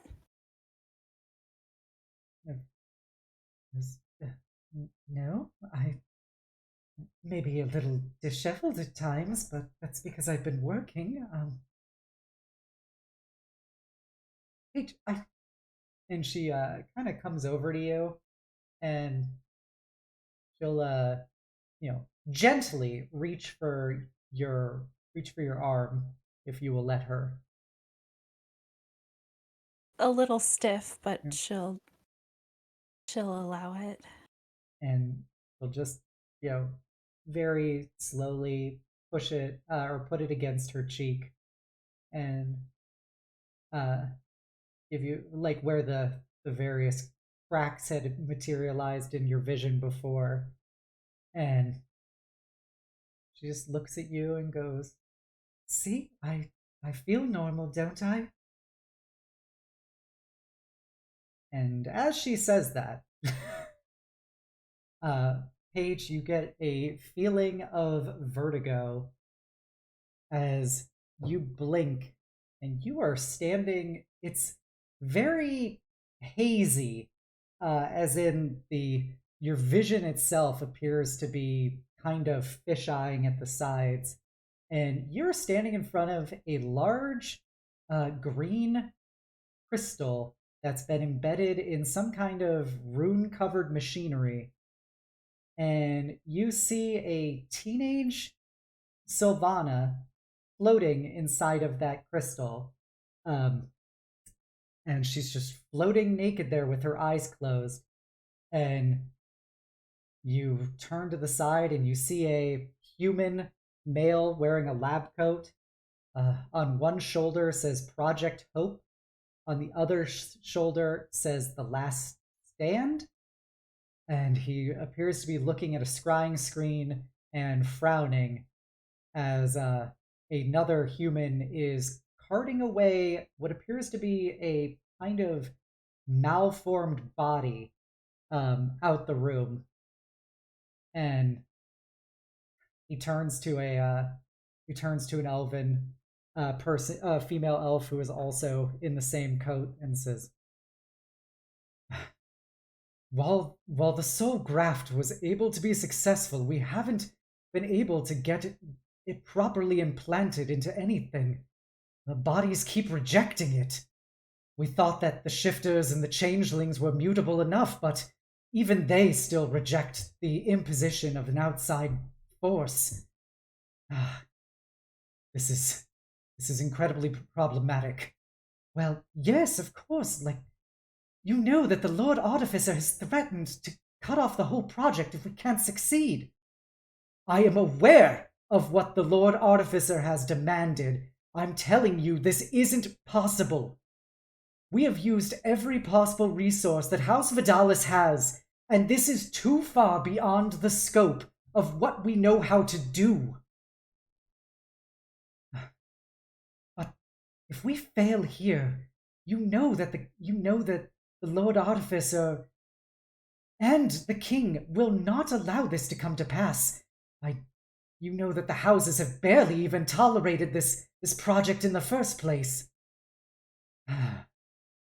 And the human turns around, and you see as a House Vidalis heraldry symbol on the back of his lab coat as he looks out where the body is being taken. And as he looks at it, it kind of clarifies for you, and you see the body is what appears to be a dog shifter, except part of its hair has turned into kind of long black hair in a patchy form, and some of its fur has turned into kind of, pink human skin, and one of its eyes that's still just staring up at the ceiling is a very bright green. Yes. We can't keep finding these potential hosts. We need to figure out something different. The elf goes, well, I actually have an idea. You know that in the Roar Holds they've been experimenting with Delkir bioarcana for quite some time. Perhaps that might be a new avenue of research. But you know how unstable those things are. It's half the time they devour the host life force in itself, and they'll drive you insane in the worst case. Well, I don't know what other options we have. Fine. Log it. All right. Have the house men at arms start searching for any Delkir nests in the dragon below, and we'll see if there's at least one last hope under the sovereign host that we'll be able to complete this. Right. I'll see that it's done. And as the elf walks away, you see against a calendar, there's a kind of crystal calendar of year and date thing on it, and there is number of failed experiments, and you notice this is 40 years ago. Gosh. And do you wish to do anything inside of the vision currently? Oh my gosh. Whew.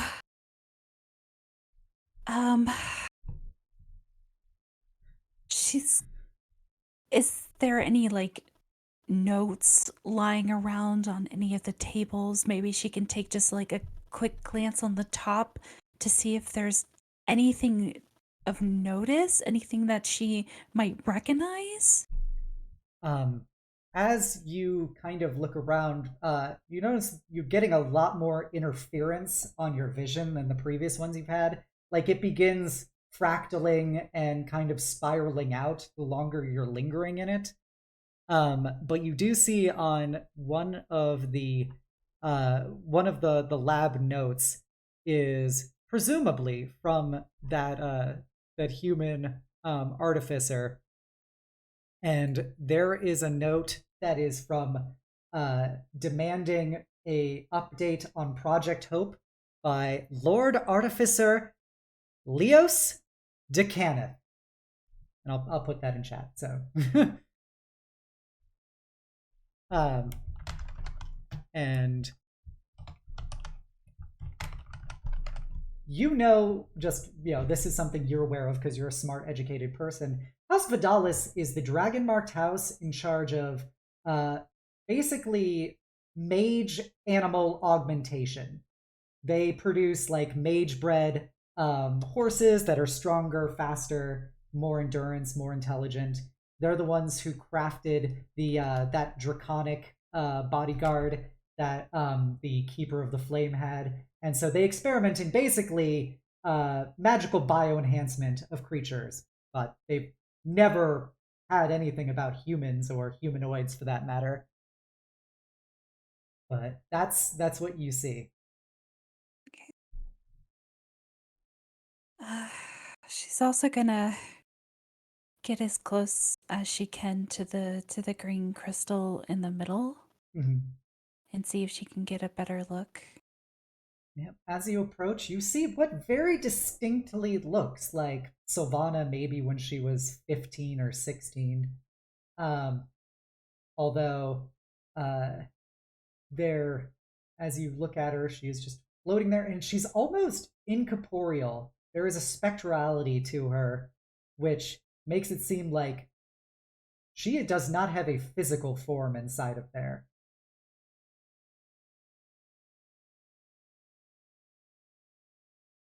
And she has some kind of like magical mark on her right hand that you can't quite make out.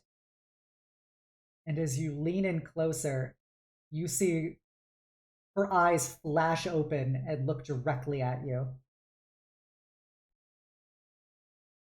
And with that, you are now looking back into her eyes in the present.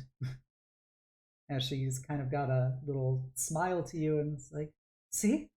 Don't I feel just how I always have?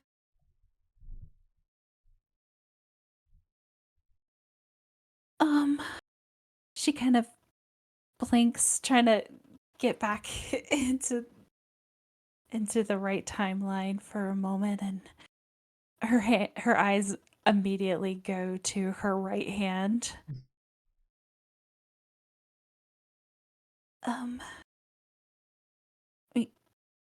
Yes. Strange question, Sylvana. Forgive me, but how old did you say you were? She kind of looks at you very quizzically, like, that is a strange question. I'm 25?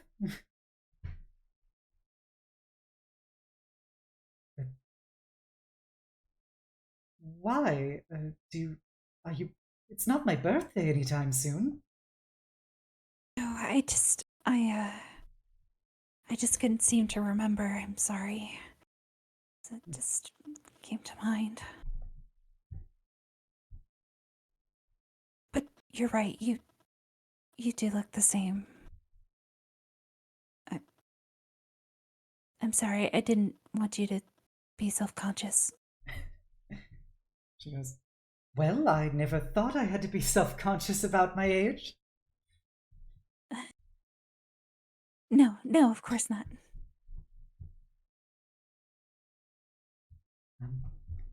So, as you can see, I'm the same old me I've always been. And I'm sorry if I scared you. It was not my intent. Can we start over again?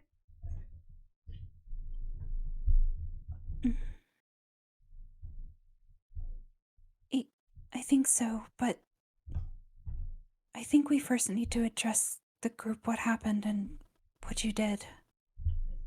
I don't feel right keeping it a secret from everyone. It's not a secret. I don't know why they would find it strange.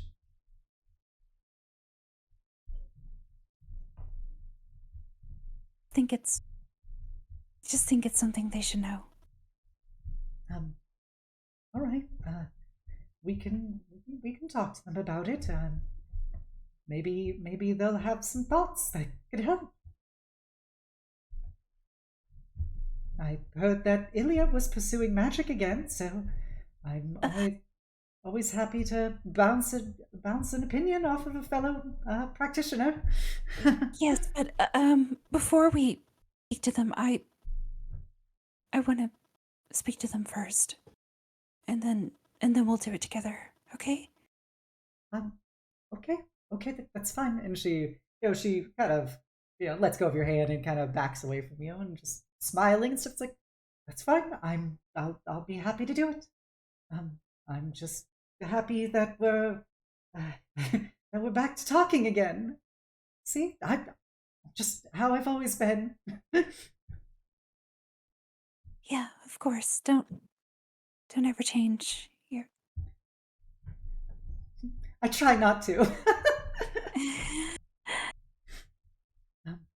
And she does like a kind of an awkward, like half bow and goes, well, I shouldn't keep you, milady.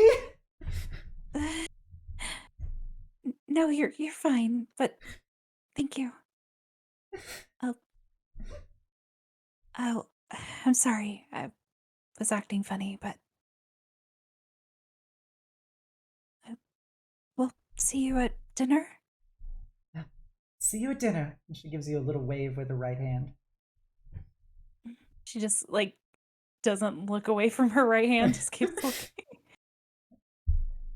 And she will happily walk away, oblivious to what's going on.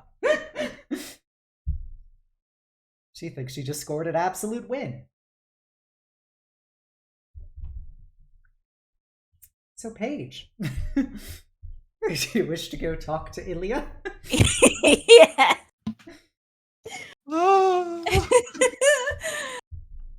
Very much so. Yeah, she's gonna hurry to where she assumes Ilya might be. Surprisingly, after hours of calligraphy, you will see an Ilya emerge from Kai-shen's room with Euphoria, and we'll kind of exchange a few words, and they'll go their separate ways. Approaches quietly, waiting for them to finish. Oh, Paige, you can come closer. It's all right. We were just finishing an art session, a bit of calligraphy work. Well, I hope that went well for you. It was interesting. I never delved too much into the arts myself, but I liked it. Wonderful to hear. I mean, you're talented at a lot of things. I'm sure this would be no trouble for you. Well, I will certainly do my best. I think I have a lot of work left before I'm able to start to create anything I'm truly proud of. Is there something that I can help you with? Yes, actually, do you think we can speak in private somewhere? Of course. I wanted to apologize for not letting you in again the other day. Oh goodness, no, there's no need to apologize.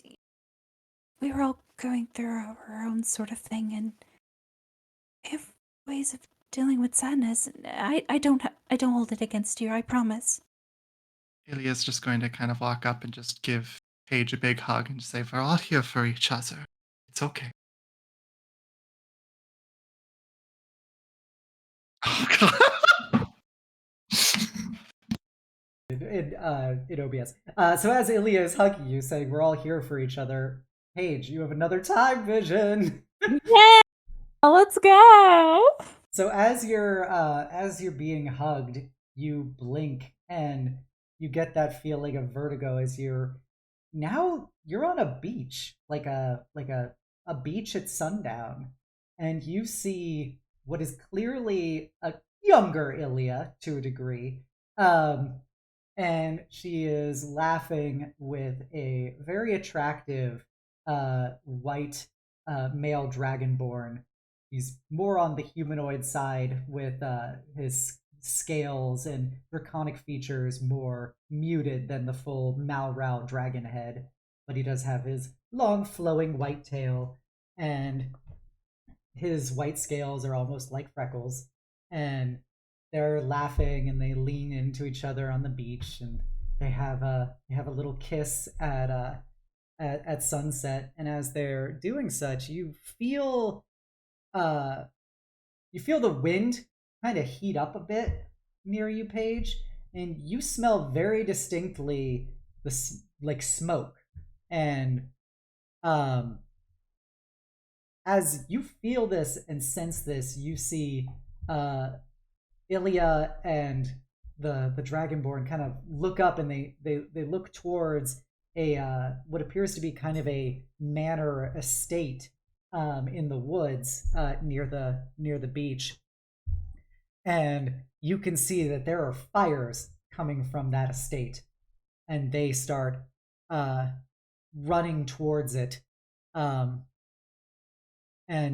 as they're running towards it, you feel yourself almost lassoed to them, being dragged behind them, as the vision keeps shifting closer and closer to them. And you notice that the Fey Woods, the things that you're similar to seeing in the Talantis Grove, the many colored trees of greens and purples and blues, are all alight, and you hear cries coming from the very trees themselves as they burn and burn and burn, and the fire keeps spreading. And you look down as Illya and this Dragonborn look down, and you see there are outlines of charred and crisped bodies all strewn across the ground, leading into the estate itself. And they push forward with you standing beside them, and you see that the Illya begins, her fingers are crackling with energy as the Dragonborn is readying himself for a fight. And as they enter the estate itself, you see a group of humanoid figures in dark clothing promptly leap out of the bushes and pull weapons on the two of them, holding them close and saying in a vulgar celestial for them to do something. And as they push them closer to the estate, you see that right there is a manor estate completely alight in flame, and you see hundreds of figures, also lighting pyres where there are people on them and pushing them back into the fires, where then the person grabs Illya and shoves her to the ground hard, grabbing her fingers and dislocating them as they hold her down. And out of the mass of people, you see that there is a tall, absolutely beautiful woman with shining red hair and wisps of flame coming off of her person, and walking right behind her appears to be about a 5-year-old gray-skinned changeling with silver eyes, looking very afraid. And as the woman approaches, she looks over at the person holding Illya down and says, in common, "Oh, I think that we can, adjust her point of view. Let us see the glorious works that we have undertaken. Please guide her vision." And as she says that, the person on her back kind of pushes Ilya's face in towards the manor house, and you see right in front of it are a series of St. Andrew cross style X's implanted in the ground. And you see on one of them is a Ladrin woman who looks very similar to a slightly older Illya, with the same blue skin and white hair, staked into the cross. And at that, the woman then looks over at Illya and goes, I'm so sorry that it had to come to this, but once we found out that your kind had decided to set up a nice little kingdom of their own, well, we had to take action. Can't let such abominations continue to taint the world, can we? But don't worry, it'll be corrected here. We've done great work delivering righteous wrath and divine judgment upon them. And at that, you see Ilya's trying to look around as you no longer have track of the Dragonborn anymore. And you hear a groaning shout as the Dragonborn is kind of pushed over, and it goes, well, go ahead, show her, show him, show the victims of her people's deeds, the poor, unfortunate, innocent souls that have been tainted by their guilt by association. And you see the Dragonborn being staked against the cross as well. And the woman looks down at Illya, and you see Illya trying to talk while being gagged by the person above her, and you can't really make out what she's saying. But he looks at her one last time as he's being staked on the cross, and you then see a knife stab into his neck, and he begins just bleeding out on that cross. And as the woman looks at this, she gets a nice big smile and goes, it feels so invigorating, doesn't it? Oh, sorry, I guess you can't speak. Well, I hope that you remember this. And with that, she walks over to the other woman, the Eladrin who looks like Illya on the cross, and she extends out her hand, and you see the woman begin to wither as she's seemingly being drained of something, and the fires on the red-haired woman grow stronger as she kind of quivers in a bit of joy, and goes, Sorry, I guess I should explain myself. I'm delivering them to salvation, you see. Their impurities will be corrected.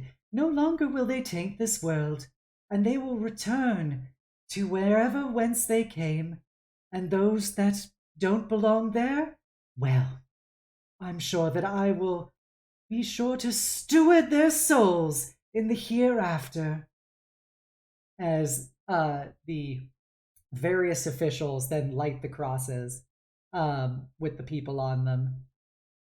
And then she kind of looks over at the changeling and goes, oh, don't look away, dear. Be sure to see this. This is judgment. This is the righteous world that we're going to create together. Don't you see? Even someone as corrupted as you can be able to do great works in the name of our God. Isn't that right? And the child is just kind of shaking and crying, looking at her. And, toughen up, dear. Toughen up. You must get used to this. You want to be my little instrument of wrath, don't you? Oh, sorry, I forgot you were there, as she turns back to look at Illya and kind of squats down on her knees looking at her and goes, now, I want you to remember what you've seen here. The beauty. It has a bit of ecstasy to it, doesn't it? I want you to remember this and to tell others what you've seen. For you have witnessed the Seeker's wrath as we will purify this world of all abominations like you. So don't you forget it, and know that I let you live today only so that I can take you in the future. And she boops Ilya's nose and goes back to laughing. And with that, the fires just rage harder and the smoke begins to fill the room. Is there anything you want to do in the last moments of this vision page? Yeah.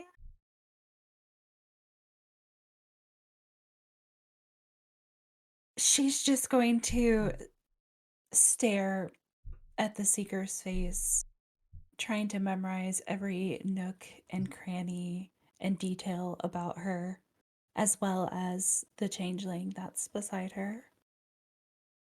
Trying to commit those faces to memory. And as you do that, you notice that there's just something about the changeling which echoes familiar, but you can't quite put it on or put your finger on it. And as you memorize their features and you hear the departing laughter of the seeker and the tears of the changeling, you are resumed to the present as you are being hugged by Ilya.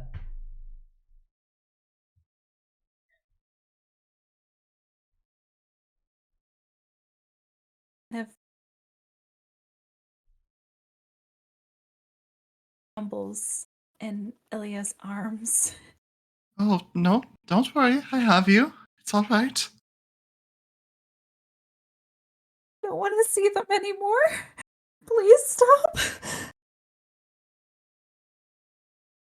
She kind of starts to cover her face and her ears. Sees what? Here, don't worry. And Please Ilya's going to pick you up and hold you like in a cradle, and is going to just kind of like rub the back of your head and say, "We'll get you. We'll go somewhere private. It's okay. It's okay." Sorry, I'm sorry. No, no, there's no need to be apologetic. It's all right. I can be here for you. I saw it. I saw you. I saw your husband. I saw the seeker. I'm so sorry. Ilya. Me too. You, sh- you shouldn't have had to. You shouldn't have had to experience that. It's it's okay. And as they like get into, Ilya probably takes her to Paige's room and just kind of gonna continue to hold her tightly before setting her down onto the bed. Said, "It's all right. It's all right. I, Sorry. I no, don't. please, please do not be sorry. This is you. You saw everything. I did. Ah, I, ah, we we both need deep breaths. Do not know how you saw that, but that is something no one deserves. No one deserves. No one deserves that. It's okay. It's okay. We're here for you.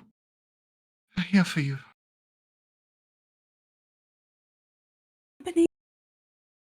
Oh, how these visions. I keep seeing people's past. Things that are happening, things that are so traumatic, and I can't do anything about them. I can only just see them. I don't know how to help you. I'm so sorry. Darling, there's no need to help. Remember when we were on the train? We talked about this? the way back from the mission on the airship, we talked about this.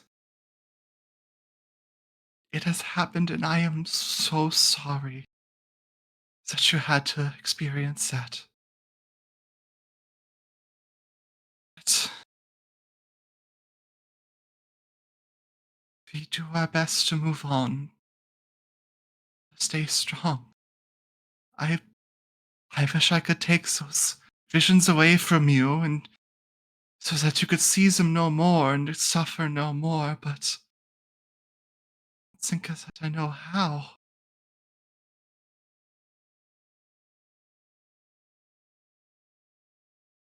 I feel like I'm seeing them for a reason. There has to be. I want to help you.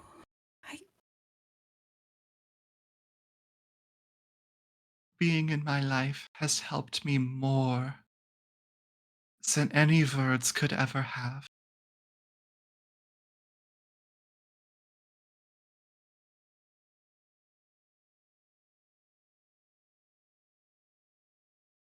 feel like that's enough.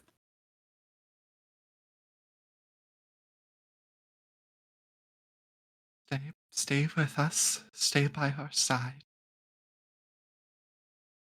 I promise you that we will have each other's until the very end. We will give each other happiness. We will give each other joy. We will give each other love.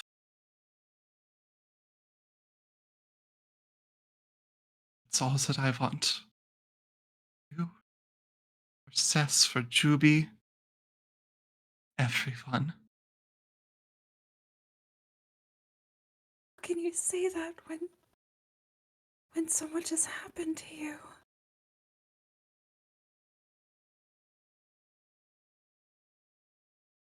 Fully?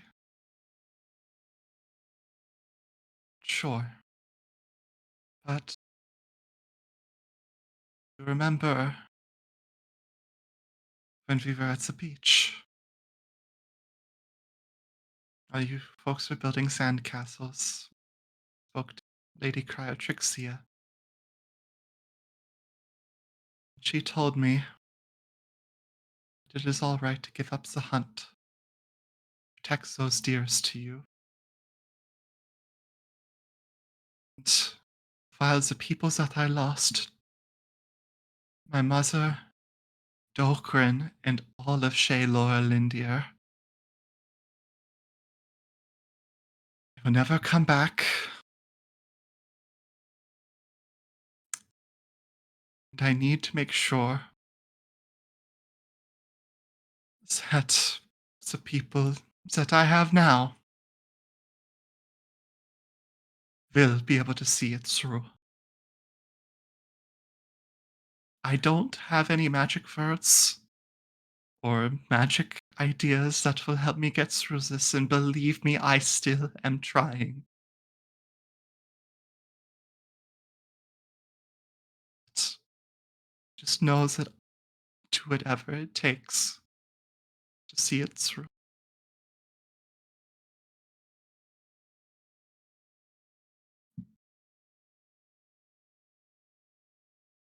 We're a family.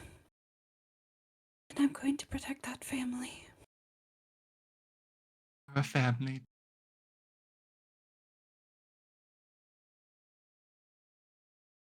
Thank you, Illya. Cannot to see the wonderful you grow into.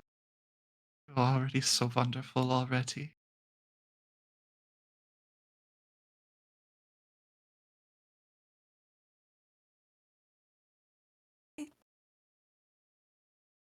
Strong. I want to be strong for all of us, but everything's changing so quickly. Time and people and places and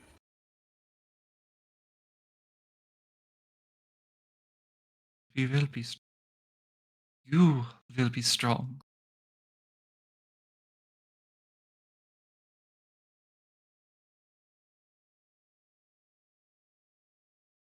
Why? You broke through to me. It's a cold heart. Frühling that I was.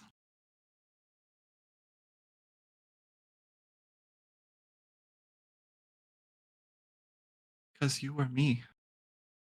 You are me, how I was on that fateful day. The shy, scared little girl that had a knack for magic, strong love for everyone dear to them. May no longer be that girl. That when I looked at you and when I spoke with you, just knew that you were someone that I wanted to stay with.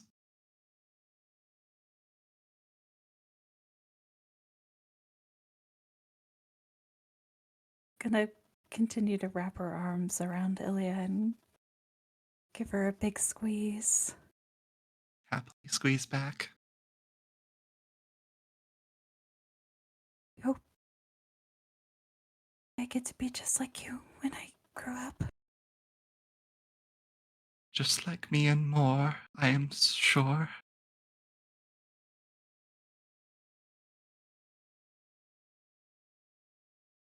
If we stay like this for a while. Of course, dear. Be with you as long as you need.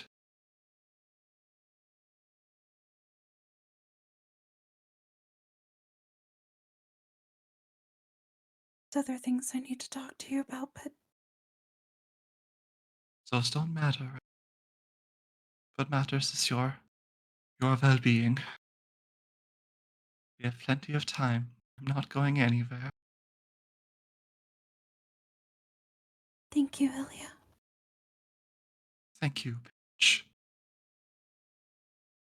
Just kind of continue to cry until she just can't anymore and kind of dozes off in your arms.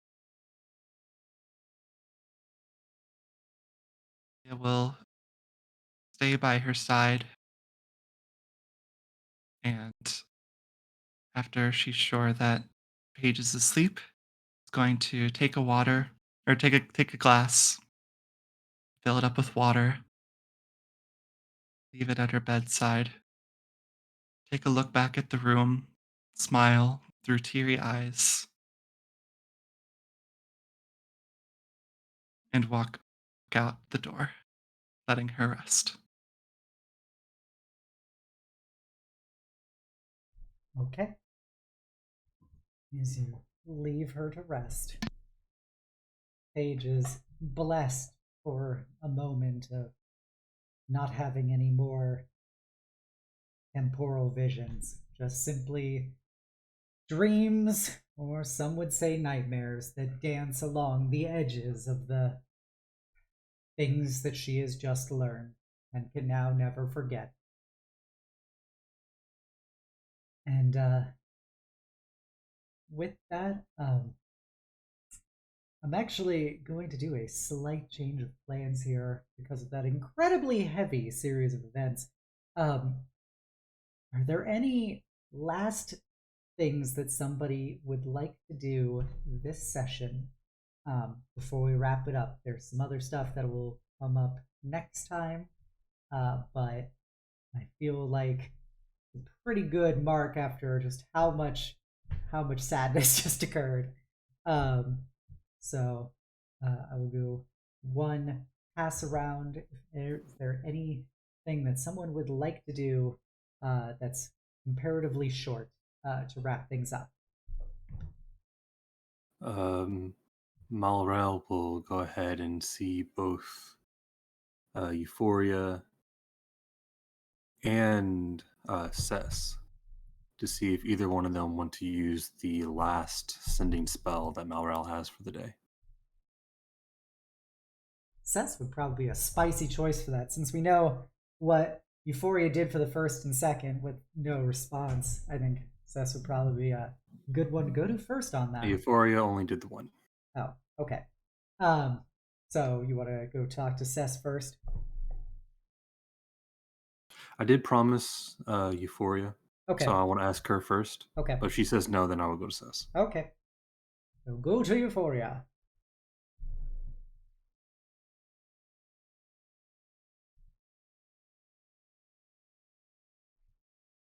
Don't know Euphoria.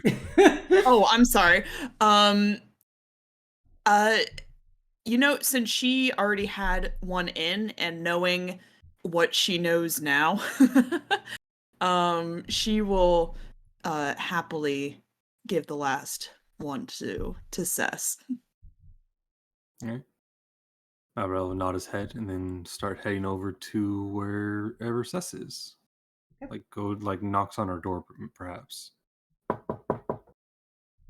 Where in the world is Carmen Sestiego? She would be in the kitchen with an excessive amount of grilled cheeses because Asharan didn't eat any, so that's what we're having for dinner tonight. That's a lot of cheese. I had to test a lot of different combinations. Did you know that the Goblinoid Society, there's an entire clan about making cheeses? There are. Says opens up one of the pantry drawers and just just shelves full of cheese rolls she's bought. There's a lot of cheese. My Anyways, Mal, can I help you? my first wife was a goblin, so yes. I wanted to ask you. I have one more message I can send to Jubilee. Would you like to use it? She takes a seat and thinks really hard. Listen, Malral. There are times when a girl or a boy changes their look after heartbreak, and this is one of those times. And I don't feel like now is the time for me to speak to her again. I don't want her to see me right now. And she's an archfey now, right? Reaching out to her has got to be tough, and since she's so powerful, if she ever wanted to speak to me, speak to us, she'll make that decision. Because right now I can't. It is an option. If ever you wish to send a message to her. Thank you for the offer, but Are you... He goes to sit down next to Sess.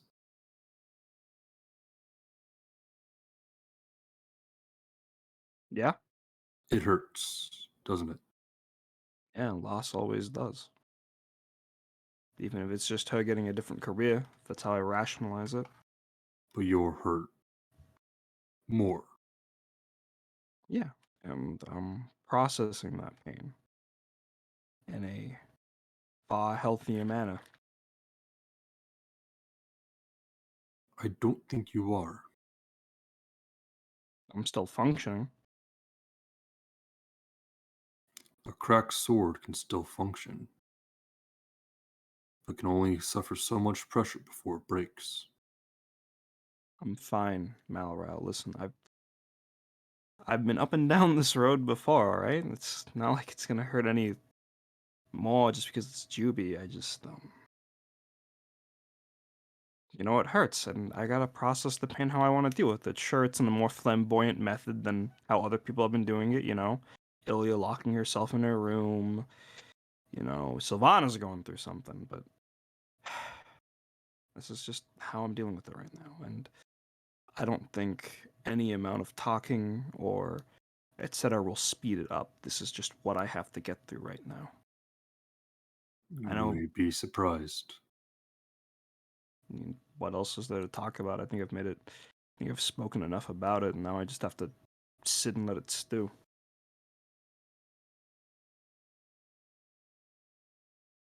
Or you can let it out.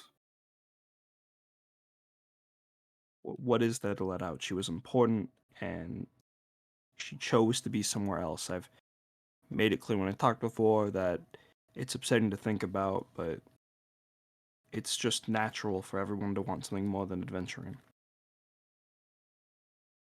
But what about what you want? I don't have an answer to that. And I don't want to think about that right now when I'm already dealing with other extenuating emotional circumstances. Unless they're connected. I wasn't gonna. Given my luck, I wasn't gonna get a future with her anyways, so I wasn't thinking too hard about that. You put yourself down so many times. Why? I didn't put myself down. I was just here to begin with. I'm just being realistic. It's just how it is. Malral shakes his head.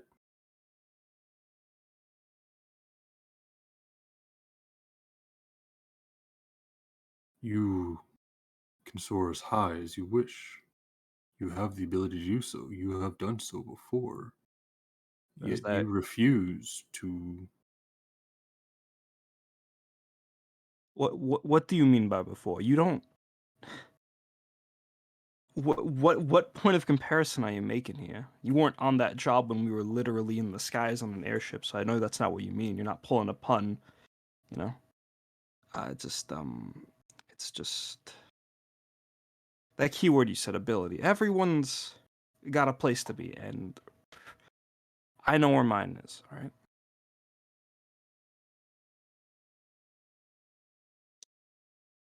Perhaps, if you don't want to talk to me, try talking to your other friends. I think they would disagree with you. It's the neat thing about friends. They say a lot of nice things to make you feel better, but when you hear a lot of the same words, they stop really mattering when actions prove otherwise. Listen, Mal, I understand you're trying to help, but I don't think there's any way for me to speed up this healing. Everyone heals at their own pace. I understand. And don't worry, it's Still not like think. Okay. I still think you should talk to your friends. It's fine. You know, if I need to, I'll talk to him. It's not like I'm alone. I mean, I got Spike here, and she does the like dog chin thing of like you scratching a dog by its chin, but it's to her jacket. Like the goose sort of like moves in response, but not in a super physical way, I guess. Imaginary friends aren't that helpful for healing either, you know. You've literally seen this thing move. Listen. This thing's gaslighting me into. You guys don't have to believe the talking thing. That's fine. It hasn't talked in front of you yet, but you've seen them move. Hell, Sylvana has gone on record telling us all it's a living creature. It was probably just the wind. You know, for a smith, you should catch up on some magic weapons. I had Sylvana look a little into Daykill. Out of character. It's why am I so Delkyr? Yeah, Delkyr. Yeah, Delkyr. Daelkyr. LKYR. Yeah. Listen, Sylvana told me a bit about it. It's Daykill armaments. If you want to look into it, be my guest. But it's just another magic item. You know, this one. You know, Mal, you're a smith. You've heard of weapons that can talk to their wielders. What's the weird thing about armor?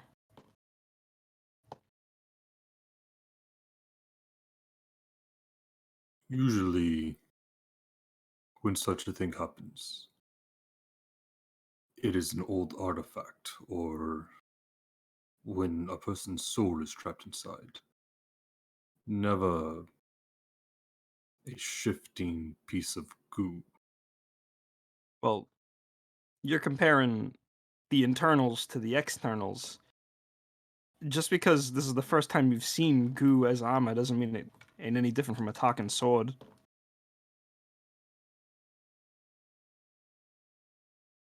Then why does it Besides, refuse to talk to us? he's shy. They're shy. Don't bother them. Like butter though. If you feed them butter, maybe they'll talk to you. I don't know. I've been trying to coax them into it. Just It's really fucking weird. I think you guys might like him, honestly. Well, if the jacket refuses to talk, again, I am here. Your sister is here. I know Malral, but there's just not a whole lot to say right now. No words are gonna fix it. Just time. Time and aid. Mm-hmm. Speaking of aid yourself to some of these fucking grilled cheeses, because they made a whole ass platter for Asharan, and all they did was tear it apart. And power to them. They don't have to eat it, but now I've got like 3 platters of this shit in the kitchen. Oh, I don't like tomato and cheese together. There's a reason why it's in a bowl separate from the plate. You don't have to if you don't want to. Also, are you telling me you don't like pizza? What is pizza? Okay, we are addressing this right now. I'm taking the kitchen from Lily today. Says we'll make pizza and grilled cheese. It's such a cheesy You'll love to fucking see dinner for it. this party. You'll love to see it. For What is a Malral grilled of all cheese if characters. not pizza in a slightly different form? Right. All right. I think with Cess now gonna be making pizza, the pizza for the dog with the butter. I think we could wrap things up here tonight. I will check back in with people if they have anything else they want to do next time, because we still haven't done that Sylvana talk, but I feel like we've had a lot of Sylvana being crazy. Just a smidge more. So, but yeah, thank you all for coming tonight. I hope you had fun. I know my players all cried and were sad, so that's a win in my book. Thanks.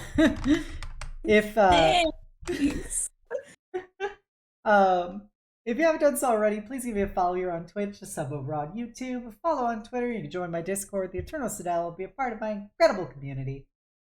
You should also go check out all of these wonderful people. They are all very silly, very gay, and they are all awesome in their own right. Give them follows, give them watches. Recently, Yulia has re-unlocked the ability to spread Skyrim anarchy to the people, so... Let's go, baby! Let's go! Yeah! But yes, I'm going to be back here on Wednesday for more Wildermyth, where we're going to follow the adventures of the Disaster Buys, which is starring almost everyone in this party currently. Except me. Except, I died. Except Lily, who died. They made a beeline for Lily. So come on by for that at 6:30 p.m. Eastern. It's going to be a blast. And we're gonna go raid Index Page. It's been a while since I've raided her. She is an absolutely awesome and ridiculous little book girl who has crazy vocal range from going from very deep bara to very high pitched girl. So if you're a follower, please copy down the call to hugs. If you're a sub, please copy down the Knight's message. And I hope y'all have an amazing night. All right, I will talk to you guys later. Bye. Bye. Love you guys. Bye. Trauma's eternal.